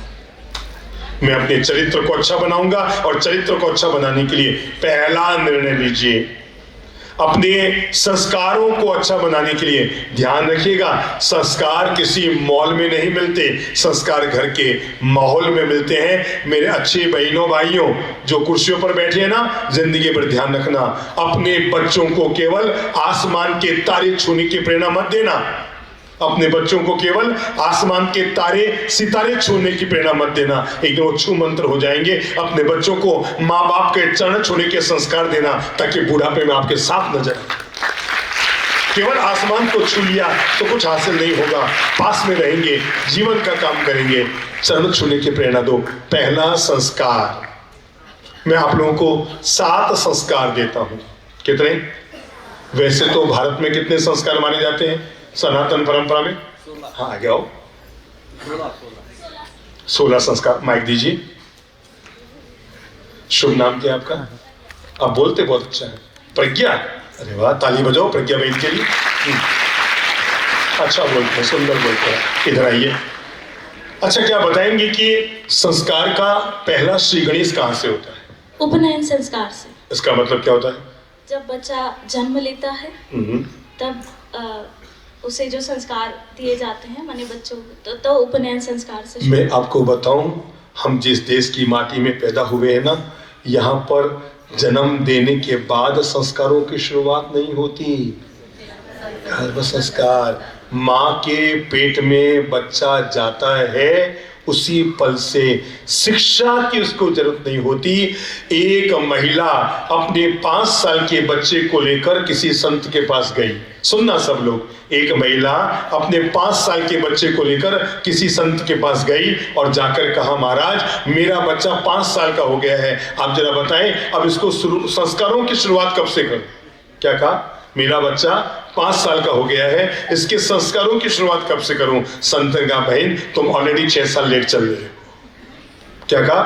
तुम 6 साल विलंब से चल रहे हो जिस दिन माँ के पेट में आया। इसलिए आपको जानकर खुशी होगी, हमारे यहाँ माँ के पेट में बच्चे का जाना भी बच्चा जाना नहीं होता, वो भी संस्कार होता है जिसका नाम है गर्भ संस्कार। यहाँ पर जन्म नहीं होता, उसका संस्कार होता है जन्म। अरे और सब छोड़ो ना यार, 16 संस्कारों में सबसे अंतिम संस्कार होता है। यहाँ पर मृत्यु भी मृत्यु नहीं होती। यहाँ पर किसी का दाह संस्कार केवल जमीन में नहीं गाड़ते, आग में नहीं फूंकते, उसके भी महान शब्द है और उसके लिए कहते हैं अंतिम संस्कार। क्या बोलते हैं? बोलो बोलो बोलो बोलो बोलो बोलो। संस्कारों की क्यों जरूरत है? जन्म से लेकर, जन्म से नहीं, माँ के पेट से लेकर के और शमशान घाट तक जाम जाते हैं। वहां पर जिंदगी में अगर सबसे ज्यादा किसी चीज की जरूरत होती है तो आदमी के संस्कारों की जरूरत होती है। क्योंकि आपको पता है कोरोना काल में खूब लोग उभर गए। हमारी एक बहुत श्रद्धाशील बहन है, उनके पूज्य पिताजी का भी कोरोना काल में स्वर्गवास हो गया। उसे बहुत पीड़ा हुई। एक दिन वो मेरे सामने बैठी थी और उसकी आंखें भरी हुई थी। मैंने कहा, बहन मैं समझ सकता हूं पिता के जाने का शोक क्या होता है। एक बेटी से ज्यादा दुनिया में और कोई नहीं समझ सकता। बेटे नहीं समझ सकते पिता के जाने का शोक क्या होता है, पर बेटियों को पता है पिता दुनिया से चला जाए तो जिंदगी महिला की खत्म हो जाती है। पिता के जाने का शोक क्या होता है। उस महिला ने मुझे जवाब दिया, गुरुदेव मुझे पिता के जाने का शोक तो है, पर उससे ज्यादा शोक इस बात का है जिस देश की माटी में हम पैदा हुए हैं, यहाँ माता पिता को घर से अंतिम विदाई जब दी जाती है कितनी सम्मानपूर्वक दी जाती है। और मेरे पिता का क्या सम्मान, अस्पताल से एम्बुलेंस में ले जाया गया और पता नहीं कहाँ उनका दाह संस्कार हुआ, कहाँ उनकी मिट्टी पलीत हुई। मुझे इस बात का गम है कि हमारे देश में, जो भारत में किसी भी व्यक्ति का अंतिम संस्कार जितना सम्मान से किया जाता है, कोरोना काल में लोगों का वो सम्मान से संस्कार नहीं हो पाया। मृत्यु सबकी होती है पर अंतिम संस्कार फिर भी अंतिम संस्कार होता है। इसलिए मेरे भाई, जन्म से लेकर मृत्यु तक जिस चीज की सबसे ज्यादा जरूरत होती है वो है आदमी के संस्कार। क्या होती है? आदमी के संस्कार।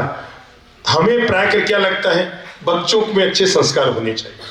क्यों? जैसे लगता है जब भी बोलते हैं हमें लोग आकर बोलते हैं, बाप जी आजकल बच्चों में संस्कार नहीं है, आजकल बच्चों में संस्कार नहीं है, आजकल बच्चों में संस्कार नहीं है। मैंने उल्टा बोलना शुरू कर दिया है, आजकल बड़ों में संस्कार नहीं, और बड़ों में संस्कार नहीं है इसलिए बच्चों में संस्कार नहीं है। अच्छा एक बात बताओ, बाप झूठ बोलेगा तो बच्चा कब तक सच बोलेगा? एक व्यक्ति किसी घर पर गया, बच्चा बाहर खेल रहा था, जाकर पूछा, बेटा अंदर पापा है? क्या बोला? अंदर पापा है। उसने कहा देख के बता, तो मैं तो 2 घंटे से बाहर खेल रहा हूं। वो अंदर गया, कहा बाहर एक व्यक्ति आए हैं, सफेद शर्ट है, काला काला कोट पहना हुआ है, सिर के बाल उड़े हुए हैं, यहाँ चश्मा लगा हुआ है और आपके बारे में पूछ रहे हैं। वही कैलाश नाना आया होगा पैसा लेने के लिए, जाके बोल दे घर में पापा नहीं। बच्चा बाहर आता है और बाहर आकर कहता है, जी पापा जी कहते हैं कि कह दो घर में पापा जी नहीं है। एक बार आंख बंद करके चिंतन करो बच्चों, आप ही बताओ पिता और पुत्र इन दोनों में संस्कार देने की जरूरत किसको है? बोलो बोलो, है किसको है? ये जो आगे आगे आपके बच्चे बैठे हैं ना, इनको मजाक में मत लीजिएगा। ये हमारा भारत है। ये जो आगे आगे केशरिया कपड़े पहनकर ये जो वैदिक विद्यालय के बच्चे आए हुए हैं, भाई श्री राधेश्याम चाणक्य के और इनके मित्रों के हैं, और आदरणीय गोविंद गिरी जी महाराज के दिव्य प्रयासों से ये बच्चा तैयार नहीं हो रहा है, ये भारत तैयार हो रहा है। क्या तैयार हो रहा है? ये भारत तैयार हो रहा है। संस्कारों के उपनयन के साथ इनके जीवन का जो निर्माण हो रहा है, आप सोच नहीं सकते। ये भारत के भाग्य विधाता है और भारत का भविष्य है। हम तो यही मजाक में ले लेंगे, अरे ठीक है तुम्हारे बच्चे को वहां वेद पढ़ने भेज दिया, तुम्हें उनको वहां भेज दिया। ना बाबा ना, ये जो जीवन में सदा याद रखना मेरे प्यारे बच्चों, सोच हमेशा नई रखो। अगर जिन जिनको हिंदी बोलनी आती है जरूर बोल लो। सोच हमेशा नई रखो, कमर सीधी करो। सोच हमेशा नई रखो, सब बोलो। सोच हमेशा नई रखो। हिंदी आती है ना? सोच हमेशा। क्या हुआ बेटा, क्यों खड़े हो गए? क्या हुआ, कहाँ जा रहे हो? बैठ जाओ वापस, सिट डाउन। बीच में नहीं जाते। इतनी अच्छी बातें बता रहा हूं और आप 1 नंबर 2 नंबर जा रहे हो। और तो किसके लिए जाएगा? हाँ, सोच हमेशा नई रखो, बोलो। सोच हमेशा नई रखो, पर संस्कार हमेशा पुराने रखो। बोलो मुंह से। और संस्कार हमेशा। नई सोच कहती है कि जींस पहनो। क्या कहा मैंने? नई सोच कहती है कि जींस पहनो, पर पुराने संस्कार कहते हैं फटी हुई मत पहनो। ये है सोच और संस्कार का फर्क। समझ में आया? नई सोच कहती है लड़कियों को भी जींस पहननी चाहिए, नो प्रॉब्लम। नई सोच कहेगी जींस पहनो, पर हमारे संस्कार कहेंगे प्लीज जींस जरूर पहनो, पर कम से कम बोलो बोलो बोलो, कौन सी मत पहनो? फटी हुई मत पहनो। इसलिए संस्कारों की जरूरत है ताकि हमारी जींस कभी फटी हुई ना रहे। जींस पहनना सोच नहीं है, पर फटी हुई न पहनना ये पुराने संस्कारों का परिणाम है। और ये जो आगे बच्चे बैठे ना, 30 बच्चे, सिर से मुंडित हुए बच्चे, आप इनको सामान्य बच्चे मत समझना। आपके पास केवल नई सोच है, पर इनके लिए ताली बजाओ, इनके पास पुराने संस्कार हैं।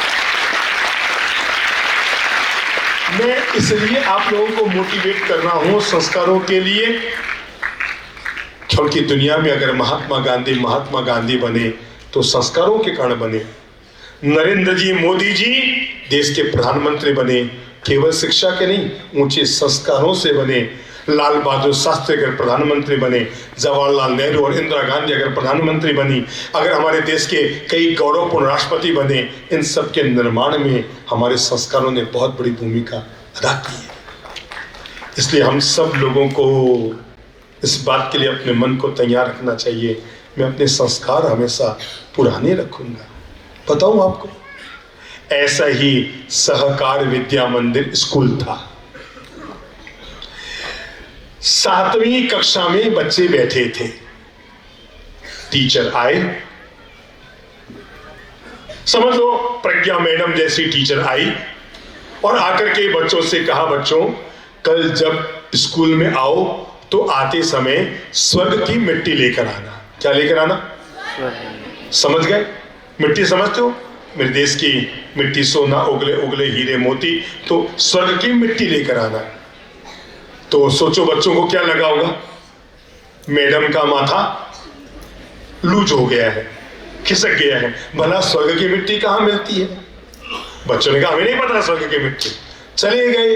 अगले दिन क्लास में आए और आते ही वही मैडम आई और आते ही क्या पूछा? बोलो बच्चों, कौन कौन स्वर्ग की मिट्टी लाया? हाँ, बच्चों ने कहा स्वर्ग की मिट्टी कहाँ मिलती है? लाल मिट्टी, पीली मिट्टी, काली मिट्टी मिलती है। स्वर्ग की मिट्टी खेत में मिट्टी मिलती है, स्वर्ग की मिट्टी कहाँ मिलती है? हमको नहीं पता। मैडम को लगा यार बात तो सही है, स्वर्ग की मिट्टी कहीं मिलती नहीं है, मैंने तो यूं कह दिया था। सबसे पीछे एक बच्चा बैठा था,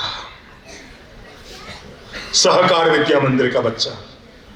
उसने उसने उसने उसने उसने मुट्ठी बंधी हुई थी, यूं यूं यूं यूं यूं यूं हाथ ऊपर किया। क्या बोला? सर।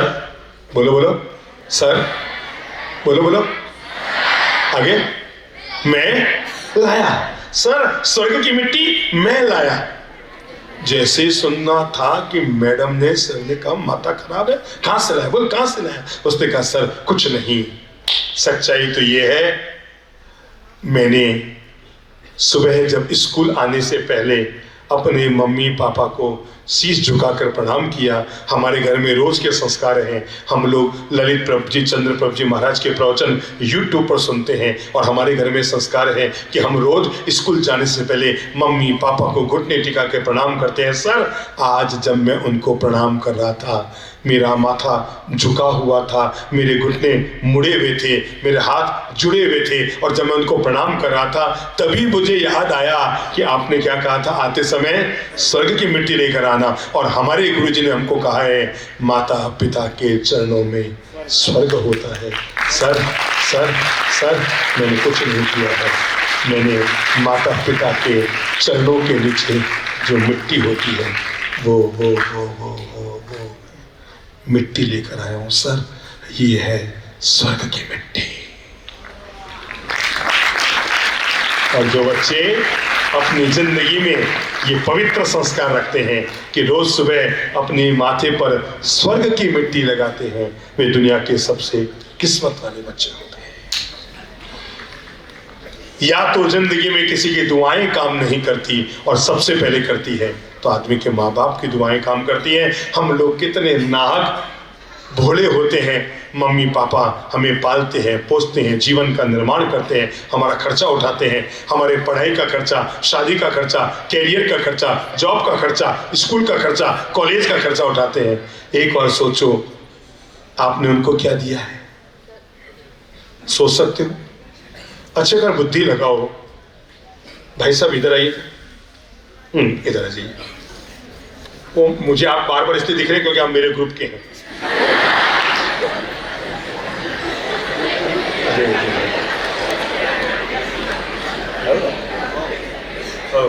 आपका शुभ नाम क्या है? सुरेश गवारे। माइक पास में हिंदी समझते ना? जी, मैं सुरेश गवारे हूँ। यहाँ पर किस पद पर है? मैं प्रशासकीय अधिकारी हूँ। ओह, यहाँ के अधिकारी हैं, ताली बजाओ इनके लिए। अच्छा, मुझे मराठी अभी नहीं आती है, पर पुढे आ जाएगी, आगे जाके मुझे आ जाएगी। पर जरा बताएंगे कि हिंदी समझ देंगे ना? आपको जन्म किसने दिया? मेरे माँ बाप ने। माँ बाप ने। आप किसके पेट में रहे? मम्मी के। ठीक है। आपने दूध भी मम्मी का पिया। अब याद करो, आपके बच्चे जी, बस अब उनको देखकर याद करो कि जब आप 6 महीने के बच्चे थे तो आपको एक कपड़ा पहनाया जाता था छोटा सा जी, उसका नाम इधर क्या बोलते हैं मराठी में? लंगोट। लंगोट। अरे वाह, तो मारवाड़ी मराठी एक, मारवाड़ी में भी लंगोट और मराठी में भी लंगोट, ठीक है ना? क्योंकि मारवाड़ी में लंगोटी बोलते हैं ना उसको, और मराठी में तो दोनों एक ही भाषा है, लैंग्वेज सेम, ठीक है। अब जरा सोच सकते हैं कि कितनी बार आपकी मम्मी ने आपका लंगोट धोया होगा? लगभग सभी बार, जब भी पॉटी की होगी तभी। क्यों आप लोग नहीं करते हैं? प्लास्टिक की थैली में करते हैं आप लोग, तब फिर इसमें हंसने की क्या बात? समझोगे नहीं तो सीखोगे कैसे? अच्छा, सर, दिन में माताओं बताओ तो, जब बच्चा 6 महीने का होता है, दिन में लगभग 10 बार या ज्यादा, कभी आगे कभी पीछे चलता रहता है ना? मिनिमम 10 बार, मिनिमम। अगर एक बच्चे को, सुनना, कमर सीधी करो, मैं बताना चाहता हूं जिंदगी में हमें माता पिता के आदर अदब का क्यों ध्यान रखना चाहिए। एक माता, एक पिता, एक माँ ने कम से कम दिन में 10 बार, तो महीने में कितने हुए? 300। साल में कितने हुए? 3600, 3600। 2 साल तक तो धोए होंगे ना? जी बिल्कुल, पक्की बात। तो कितनी बार हुए? 7200। बच्चों जरा सोचो, जिस महान महिला ने 7000 बार, मेरे भी, इनके भी और चाणक्य साहब के भी, ठीक है ना? कोई बचा नहीं है। तीर्थंकर हो या पैगंबर, अवतार हो या सिकंदर, तीर्थंकर हो या पैगंबर, अवतार हो या सिकंदर, दुनिया में आज तक ऐसा कोई इंसान न हुआ जो माँ बाप का कर्जदार ना हो।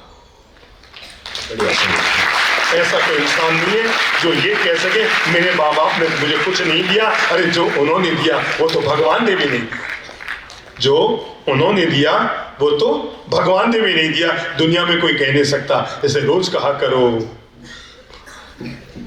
हे माँ तो तीर्थंकरों को जन्मा है, तेरे ही दम पर ये जग बना है, तू ही पूजा है, तू ही मन्नत है मेरी, और तेरे ही चरणों में जन्नत है मेरी। उसको नहीं देखा हमने कभी, अंगुली ऊपर करो, हाथ ऊपर करो, हाथ ऊपर करो, मुंह से बोलो, उसको नहीं देखा हमने कभी। उसको का मतलब भगवान को, उसको नहीं देखा हमने कभी, पर उसकी जरूरत क्या होगी। हे माँ तेरी सूरत से अलग भगवान की सूरत क्या होगी, उसको नहीं देखा हमने कभी। बोलो माता पिता की जय। अच्छा बोलो, आत्मा एंड में क्या है, माँ। बोलो महात्मा एंड में क्या है, माँ।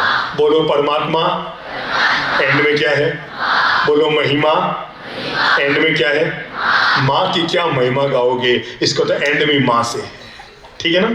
तो जिस माँ ने हमारे 7000 बार हमारे कपड़ों को धोया है, हाथ जोड़ो, संकल्प लो, हम उस महान माँ का कहना कभी नहीं टालेंगे। उनके मान सम्मान और गौरव का हमेशा ध्यान रखेंगे।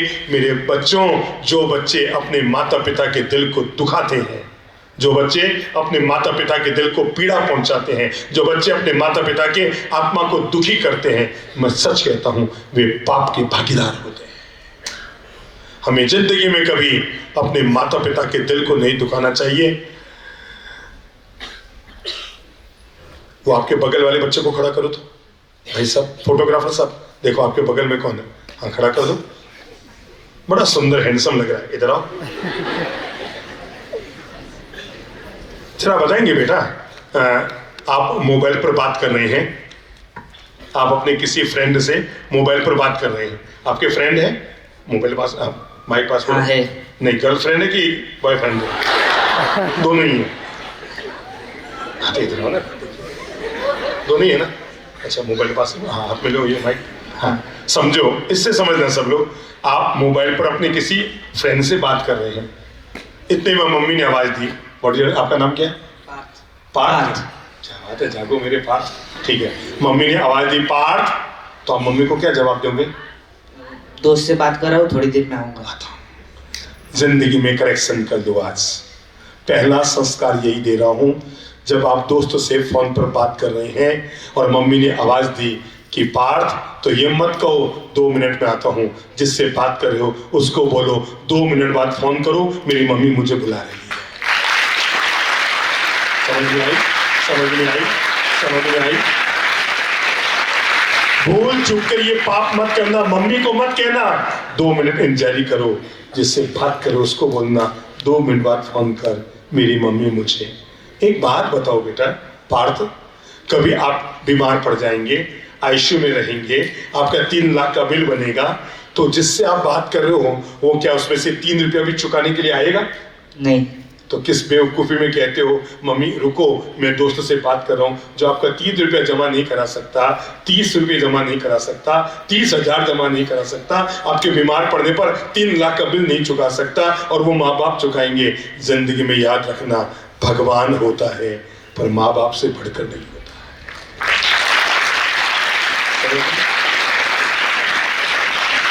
तो यहाँ से आपने क्या सीखा?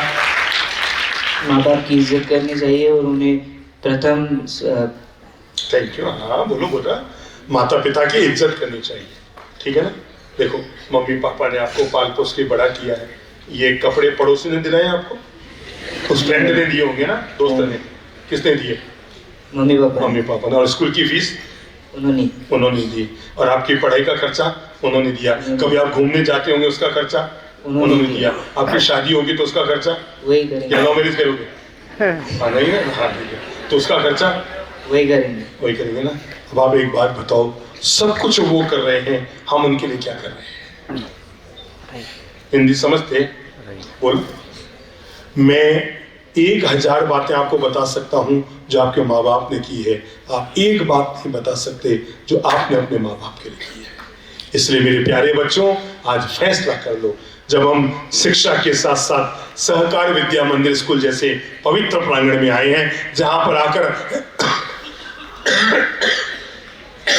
हम भी दिल को खुश महसूस कर रहे हैं, पहला नियम ले लो जो हमारे माँ बाप ने हमारे लिए किया है, हम केवल एक काम करेंगे, उनके मान सम्मान और गौरव को हमेशा ध्यान रखेंगे, उनके सामने कभी मुंह नहीं खोलेंगे, उनसे कभी जबान नहीं लड़ाएंगे और उनके कहे हुए को कभी नहीं टालेंगे।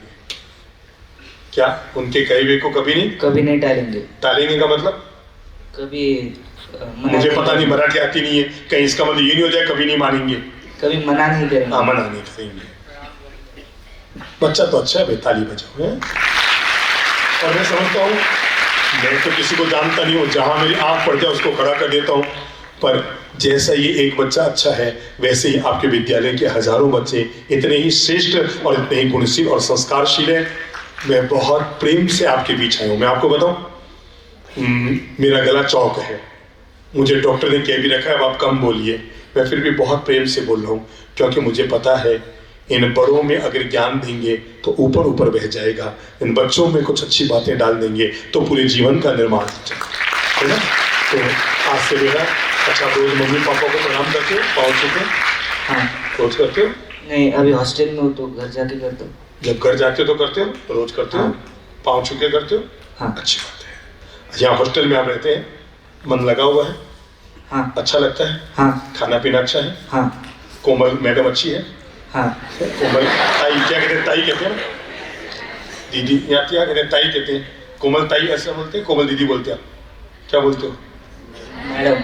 मैडम अच्छी है? हाँ। अच्छी की बहुत अच्छी है? बहुत अच्छी। उनको बताओ कि आपकी बेटी बहुत अच्छी है। आपको पता है उनकी बेटी है? आपको पता है उनकी बेटी है, चांदनी दीदी, पता है? तो उनको मराठी में बोल कि आपकी बेटी बहुत अच्छी है। सर तुमची मुलगी खूप छान आहे। ऐसा आहे।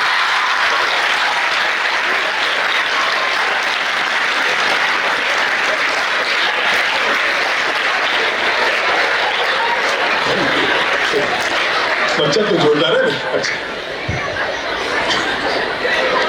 ये रिकॉर्डिंग उनको जरूर सुना देना कि देखो आपके लिए बच्चों ने कितनी ताली बजाई। हाँ, पहला मैं संस्कार दे रहा था, बस 5 मिनट में बात खत्म कर रहा हूँ।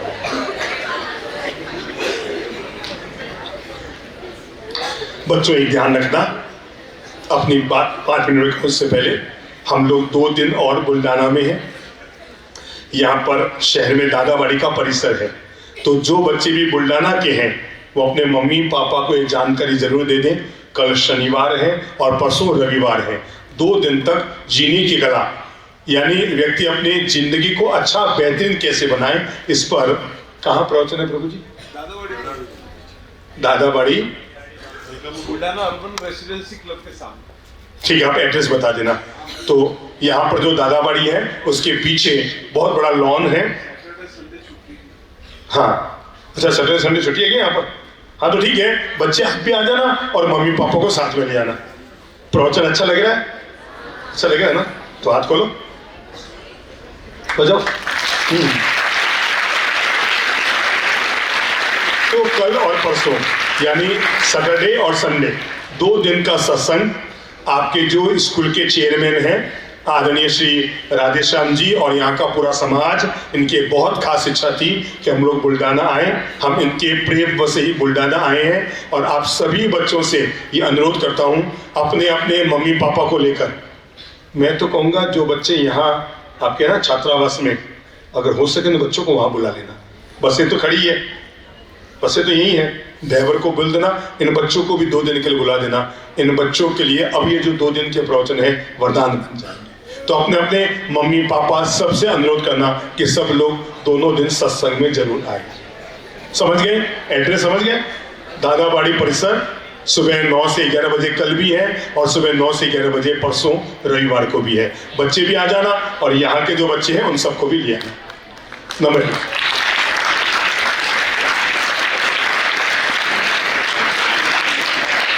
पहला संस्कार, चलो अंगुली पे गिलो, कमर सीधी करो, फटाफट में 5 मिनट में 7 मिनट में 7 संस्कार। पहला संस्कार उठने बैठने का संस्कार, समझ गए? उठने बैठने का संस्कार। जब भी बैठो शालीनता से बैठो, कभी भी यूं नहीं बैठना चाहिए।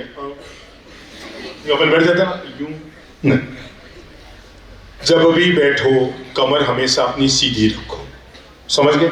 ज्ञान उसी व्यक्ति को प्राप्त होता है जिस व्यक्ति का मेरुदंड सीधा होता है। स्वामी विवेकानंद कहते थे, व्यक्ति भले ही 100 साल का हो जाए पर युवा रहेगा जब तक उसका मेरुदंड सीधा रहेगा। इसलिए आपको पता है बुढ़ापे की पहली निशानी क्या होती है? कमर झुक जाना। क्या है बुढ़ापे की पहली निशानी? कमर झुक जाना। जिसकी कमर सीधी है वो 90 साल का भी युवा है। इसलिए जब अभी हम स्कूल में, कॉलेज में, क्लास में, घर में, अपने कहीं भी जगह पर बैठकर हम पढ़ाई करते हैं, उस समय यूं लटक कर मत बैठो। कई लोग पलंग पर लेटकर, गद्दे पर लेटकर, सोफे पर लेटकर यूं किताब लेकर बच्चे पढ़ते हैं। ज्ञान का जब तक विनय नहीं करोगे तब तक ज्ञान हमें कभी नहीं मिलेगा। इसलिए जब भी विद्या अध्ययन के लिए बैठो हमेशा सीधी कमर बैठो, ताकि आप प्रयोग करके देख लेना। उल्टी कमर के साथ आप 6 घंटा पढ़ेंगे, कुछ भी याद नहीं रहेगा। मेरुदंड को सीधा रखकर अगर आप 1 घंटा पढ़ेंगे, 6 घंटे का ज्ञान 1 घंटा में आप पा लेंगे। नंबर 2, बैठने उठने का ज्ञान। हमारे मम्मी पापा अगर जमीन पर बैठे हैं, समझ रहे हो बच्चों, आप घर में हैं, मम्मी पापा जमीन पर बैठे हैं, आप प्लीज टेबल कुर्सी पे बैठ के खाना मत खाइए, जमीन पे बैठ के खाइए। आपकी दादी साहब 90 साल की है, अगर वो जमीन पर बैठी है, उनके सामने कुर्सी पर कभी मत बैठिए।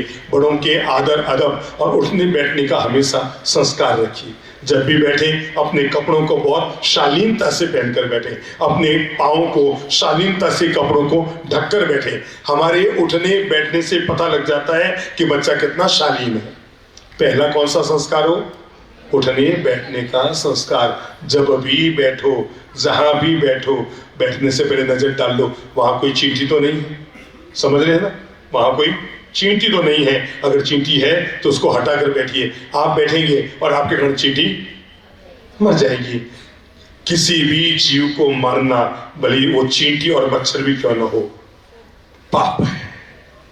जब हम किसी को जीवन दे नहीं सकते हैं तो हमें किसी का जीवन देने का अधिकार नहीं है। हम जीवन दे नहीं सकते तो हमें जीवन नहीं लेना चाहिए। उठने बैठने का संस्कार। नंबर 2, खाने पीने का संस्कार। जब भी खाओ 2 हाथ से रोटी मत तोड़ो, 1 हाथ से तोड़ो। जब भी भोजन करो अपना मुंह हमेशा बंद रखे। अपन यूं खाते हैं,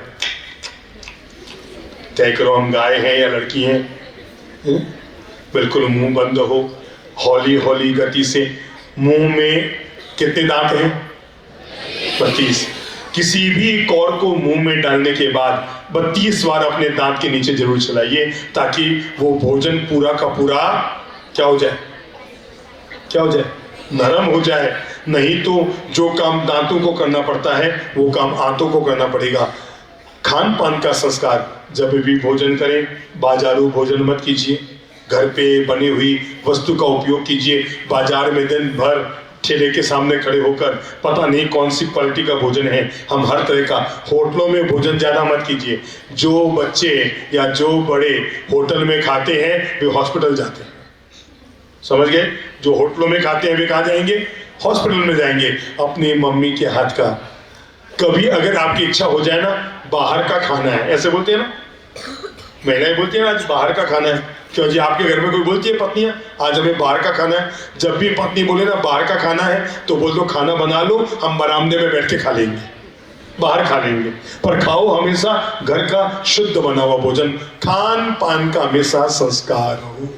जिसके खान पान का पता नहीं होता उसके खानदान का पता नहीं होता। और ध्यान रखो, जब वो भोजन करो तो थाली में बिल्कुल भी जूठा मत छोड़ो। समझ गए ना?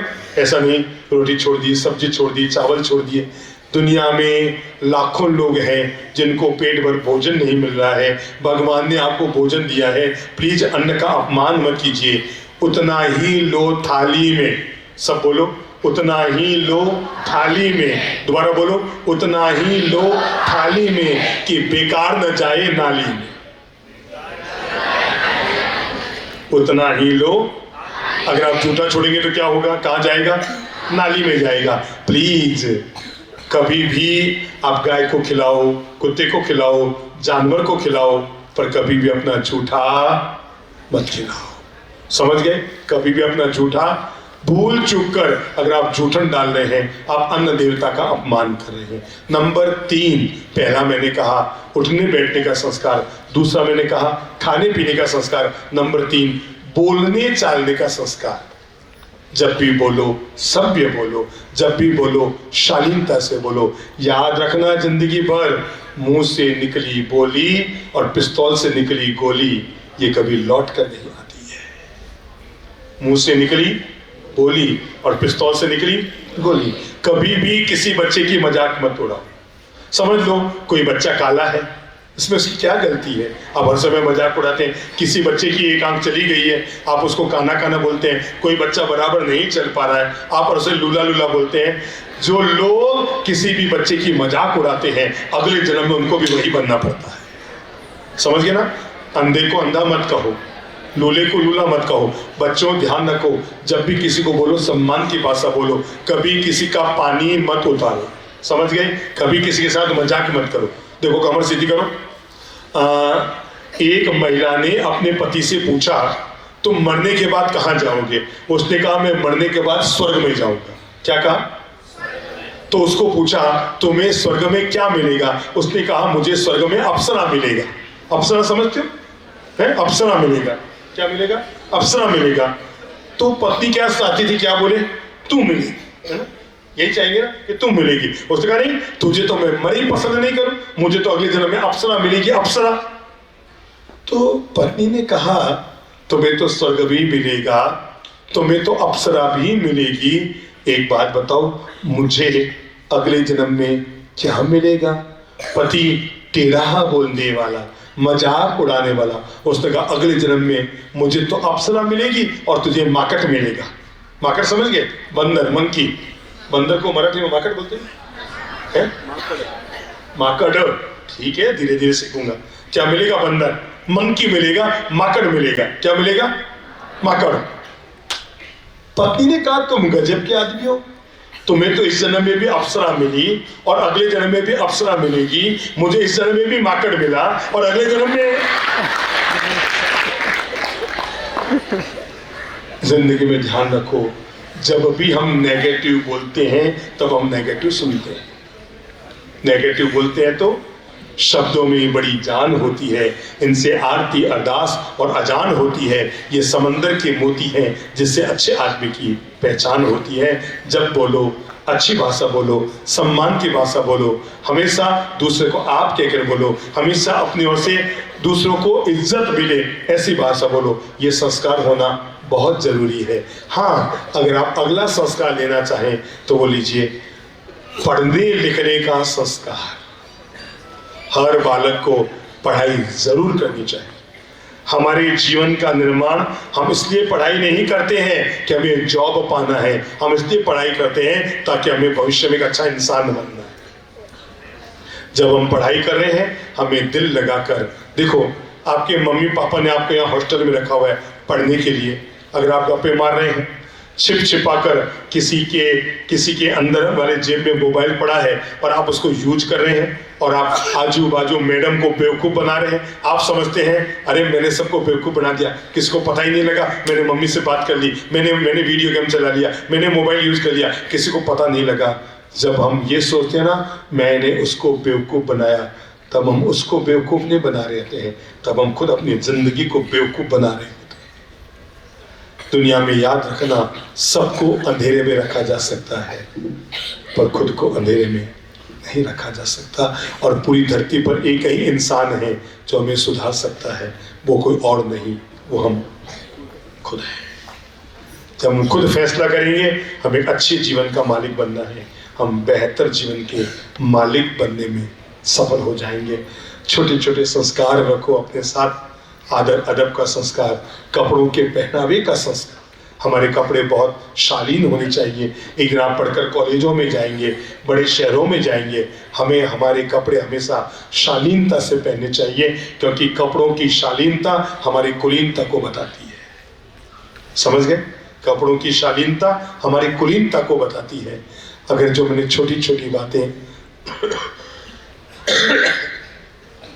आपसे अनुरोध की है, अगर आप इन छोटी छोटी बातों को अपनी ज़िंदगी में जोड़ते हैं, ये बातें आपके जीवन का कायाकल्प करने में, आपके जीवन का कल्याण करने में, आपके जीवन को बेहतरीन दिशा देने में महत्वपूर्ण भूमिका अदा करेगी। बस इतना सा ध्यान रखना, मेरे पास भले ही न हो कार, पर भगवान मुझे जरूर देना अच्छे संस्कार। भले ही मेरे पास ना हो कार, पर भगवान मुझे जरूर देगा अच्छे संस्कार।